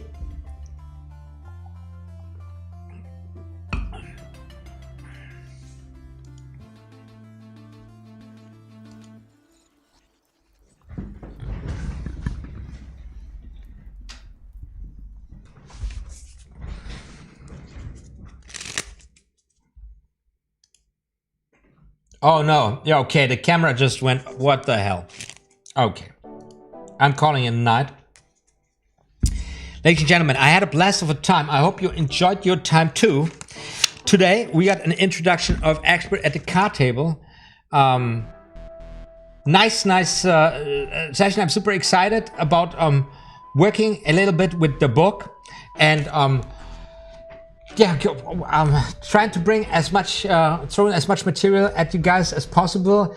Meeting again on a regular basis in the live streams, and at the point where we at, I don't know how often I'm able to do it, but I'm just cooling off a little bit again with my frustration about YouTube at this point. I don't care what how the algorithm is treating me. We got our connection on Discord, we got a connection on Patreon. And I just tried to work, my list and be as productive as possible this year. Dennis Taylor says, thanks for the stream, it was dope. Thanks for the stream, says Avertis. Thank you guys. I hope you don't mind me not being so much I was just in my mind today, mainly not so much looking at the comments. But yeah, I just maybe this is what I want to last thing I want to share with you. If you, in case you don't have expert at the card table, you can get it for $7 at Amazon, because because it is a public domain because of the copyright laws, print copyright laws of the United States of America. You also get a free download here and there, and I believe you also get a free download on 52 cards, which is the shop, the magic shop by Assad from 52 cards, who just made a comeback on YouTube. He said he was like kind of yeah, I've been gone for a year. I had to build a retail or business in magic, and now I've run the biggest card shop in the world. How are you doing? I'm now looking forward to doing some tutorials again. It's like, well, the guy's doing well for himself. Anyways, I just found there a free download. Shop. I've never looked at the shop. Let's take a look at the shop from 52 cards. What they got there? Oh no, now I'm start buying cards. No. Oh, beautiful cards. No, I'm not going to buy any cards. I'm not going to buy any cards. I just made a deal with myself. I'm just investing all the money I want to invest into magic, into books, and some special DVDs I always wanted. And for example, I got the Guy Hollingworth Reformation on DVD, and I got the Guy Hollingworth book where it's in I don't know how it's called. I bought a ton of books that I always wanted, and now I have them there, and I'm not gonna read them.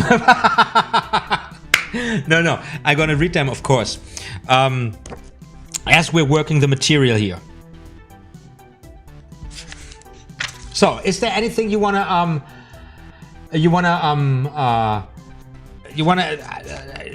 me to look in or look at, especially when it comes to expert at the card table? Let me know. Just for I'm turning the camera on. I just one more thing I want to show you before I'm quitting here today.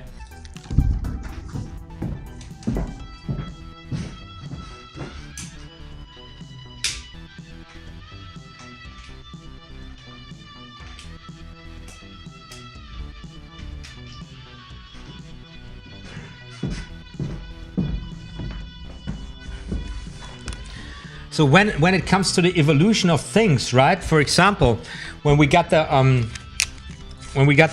table riffle shuffle, because that was also in a tutorial series, and the way I teach in a tutorial, I said it in the tutorial that there is a combination between Royal Road to Card Magic and ExPERT at the card table, and I'm actually using, because ExPERT at the card table is very close, so that it would look something like this.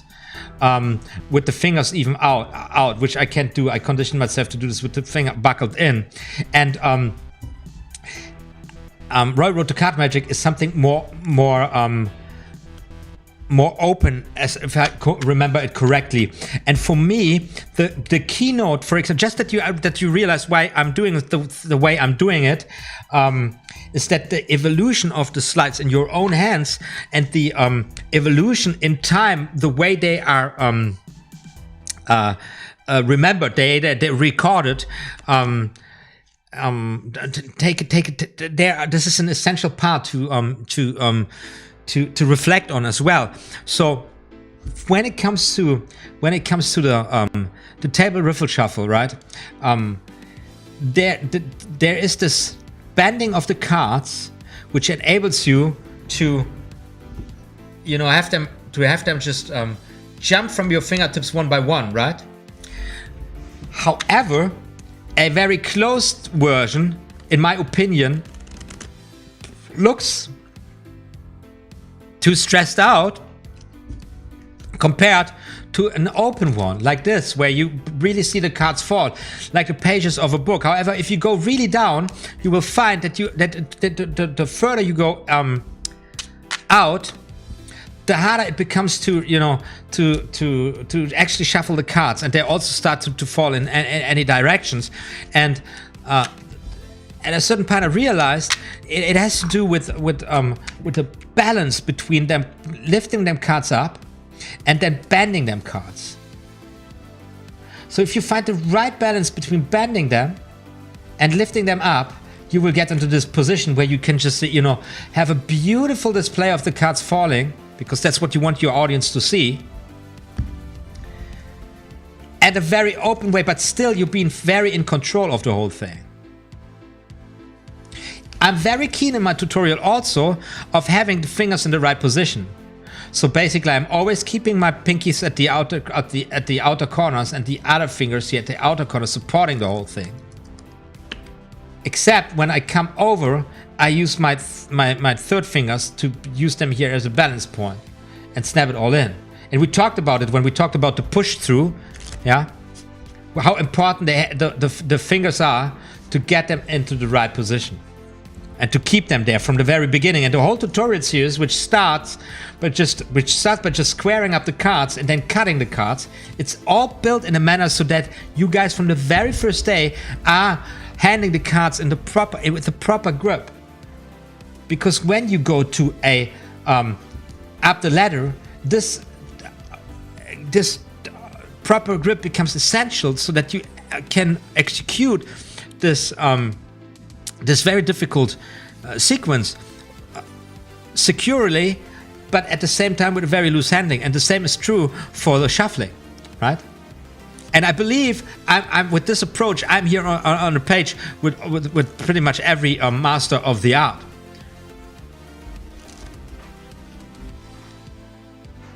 In Erdnase, we got it closed. Royal Road to Card Magic, we got it loosen up a little bit. I think in Royal Road to Card Magic it looks something like this. I don't know the picture, right? And I was thinking, keeping the hands really out, keeping them close together, finger knuckles in, and then have it all roll over the tip of your fingertip, but the tip of your thumb, but the thumb always running parallel to the long sides of the cards, to make it look beautiful, to be in control, to make it look beautiful, and to be in control, right? So the evolution of those techniques. I can show you this. I'm not bullshitting you. Let me see if I find this picture here of the shuffle.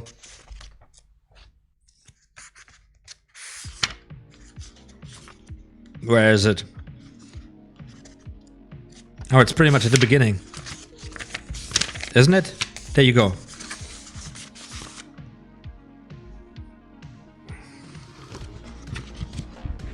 The camera, I can, where can I zoom in? Let me show you this here for a second.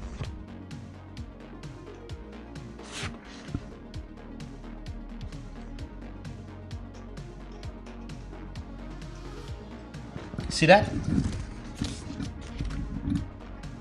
It's even here. Oh, dude, what the fuck am I doing? I'm hanging on my microphone. It's even here, center-wise. Look at this, how close up this is. See this? How close up this is? I don't like that. Because I don't need to hide it. I don't need to hide anything. And if it looks like I need to hide anything, maybe this is, of course, is exaggerated. Beautiful, these beautiful drawings. Where this comes from? Are we working? All the masters we know working here. Those drawings, very, very beautiful artworks. Very delicate. Explained.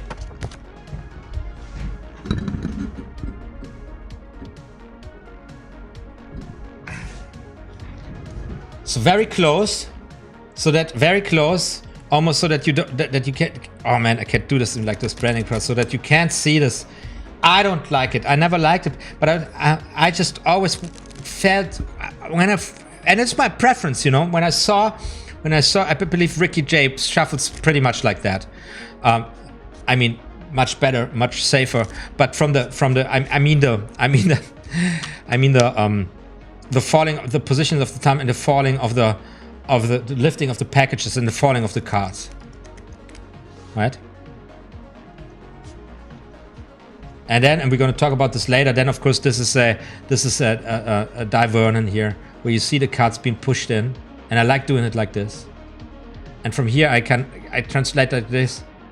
You see, because I don't want you to see this, of course.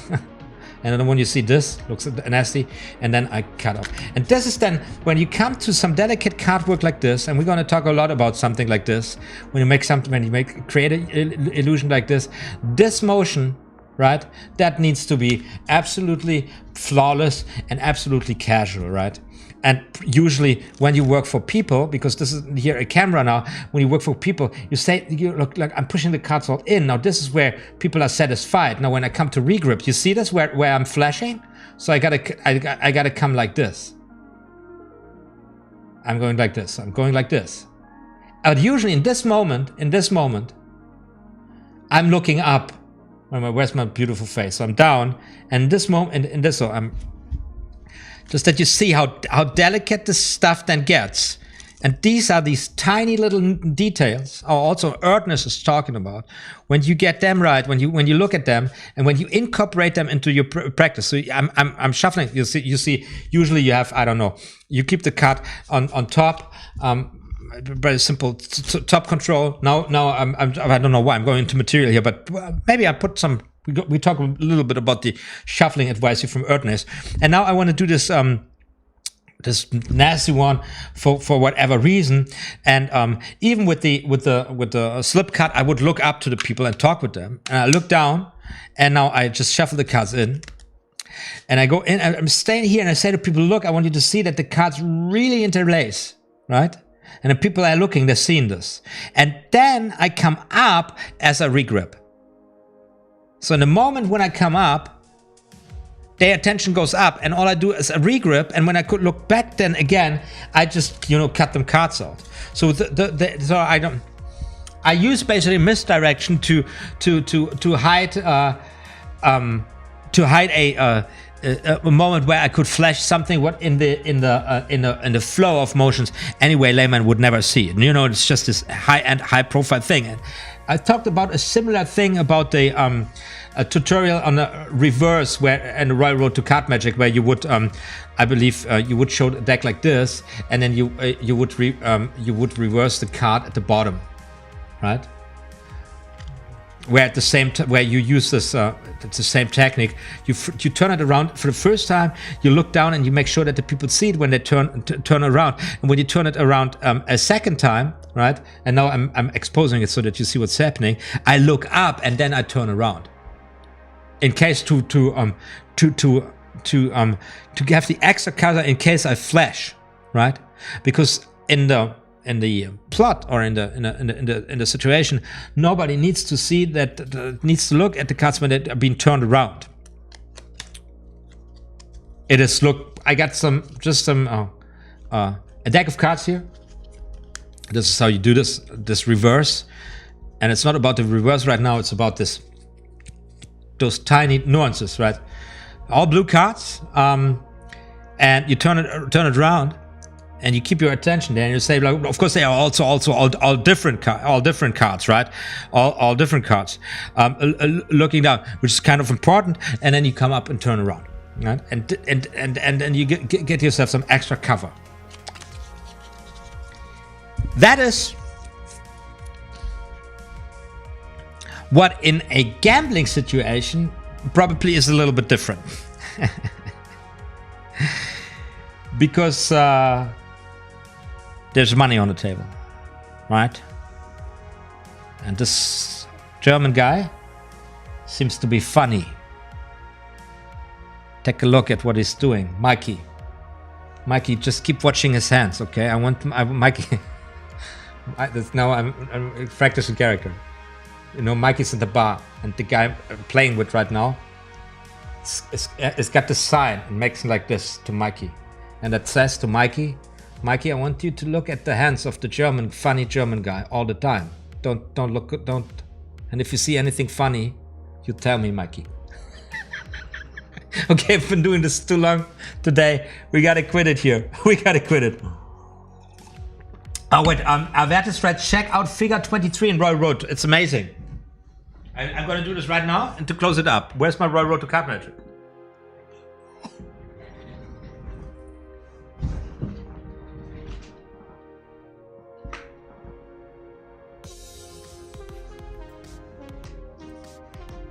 By the way, there's a book I was referring to by Guy Hallenward. It's called Drawing Room Deceptions. It has also very beautiful drawings, like this one. Look at this one. Ooh, beautiful, beautiful. I need to find my Royal Road to Card Magic right now and then look at this. I can't believe it.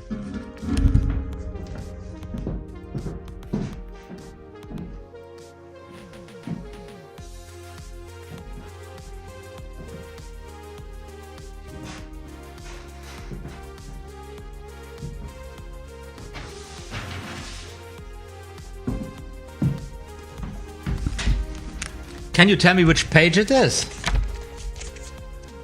Or are they all numbered?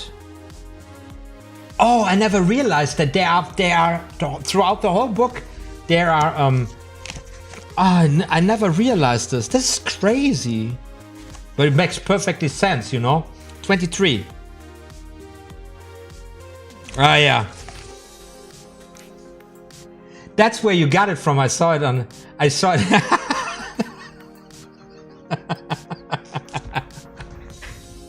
What is this? What the fuck is this?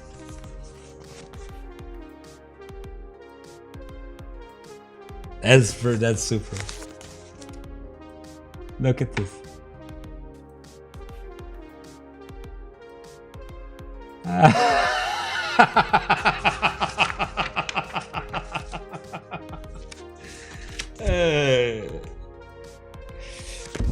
But this is this move, right? This is in the context of where you get this. How does this work? How was this? I forgot it, man. How was this? Like, man, doesn't matter.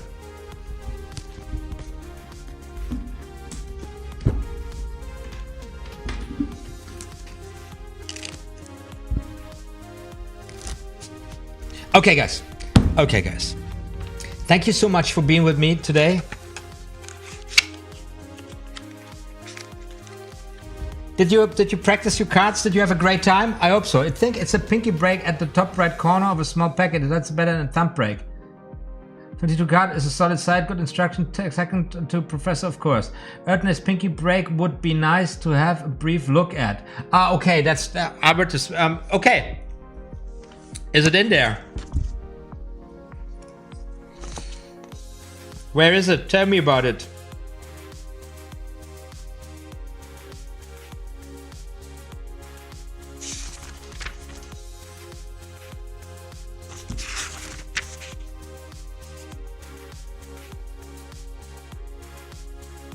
Yeah, somewhere.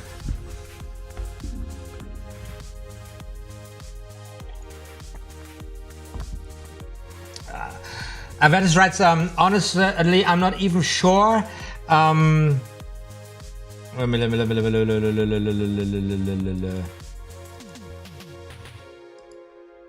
Honestly, I'm not even sure it's illustration the move correctly. The text just seems to describe dealing a card and flipping it at the same time. Yeah, this sometimes happens actually. There are also some mistakes where Erdnase is verwechseln,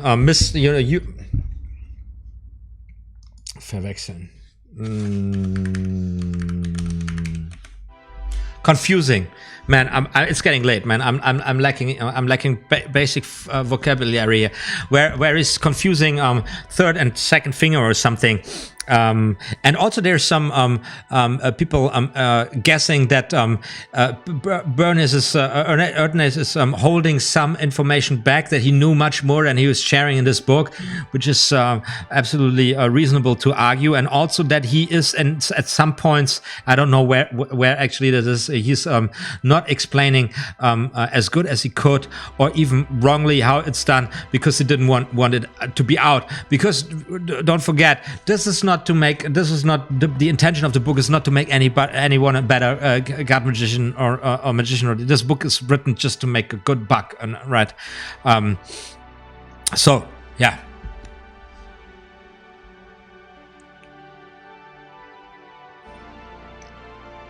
So Marco Navar is coming to the end of the show. Hey Marco, I'm just closing up here. But you can watch this anytime. This was the first live session this year. I had a blast of a time, and meet you up in Discord and also on Patreon. Here's the deal. I want to make this as product as possible this year, but really, you know, staying on track onto really deepening our understanding of the art form, and learning and mastering some slides, learning some new slides, and also keeping our focus on the whole aspect of performing, narrating, scripting and designing, crafting strong magic, at the same time building performance characters that work for us. And now this is absolutely a field where you guys, and I see you already in Discord, you know, we are all in this together. So whenever you want to share something, whenever you have any questions, you know, in Discord, there's probably always somebody around helping out. And yeah, let's see how this year progresses. This channel hopefully grows a little bit.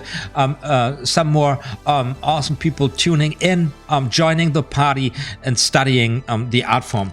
That would be rocking awesome. To be honest, and I still feel like having so much material on my desk. Yeah, let's work as much as possible. It's been a blast tonight, guys. I'm tuning out here from the capital of Berlin.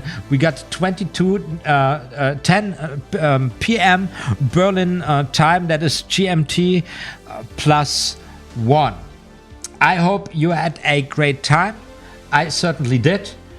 You keep on practicing now. Practice and practice well, and it will come to you.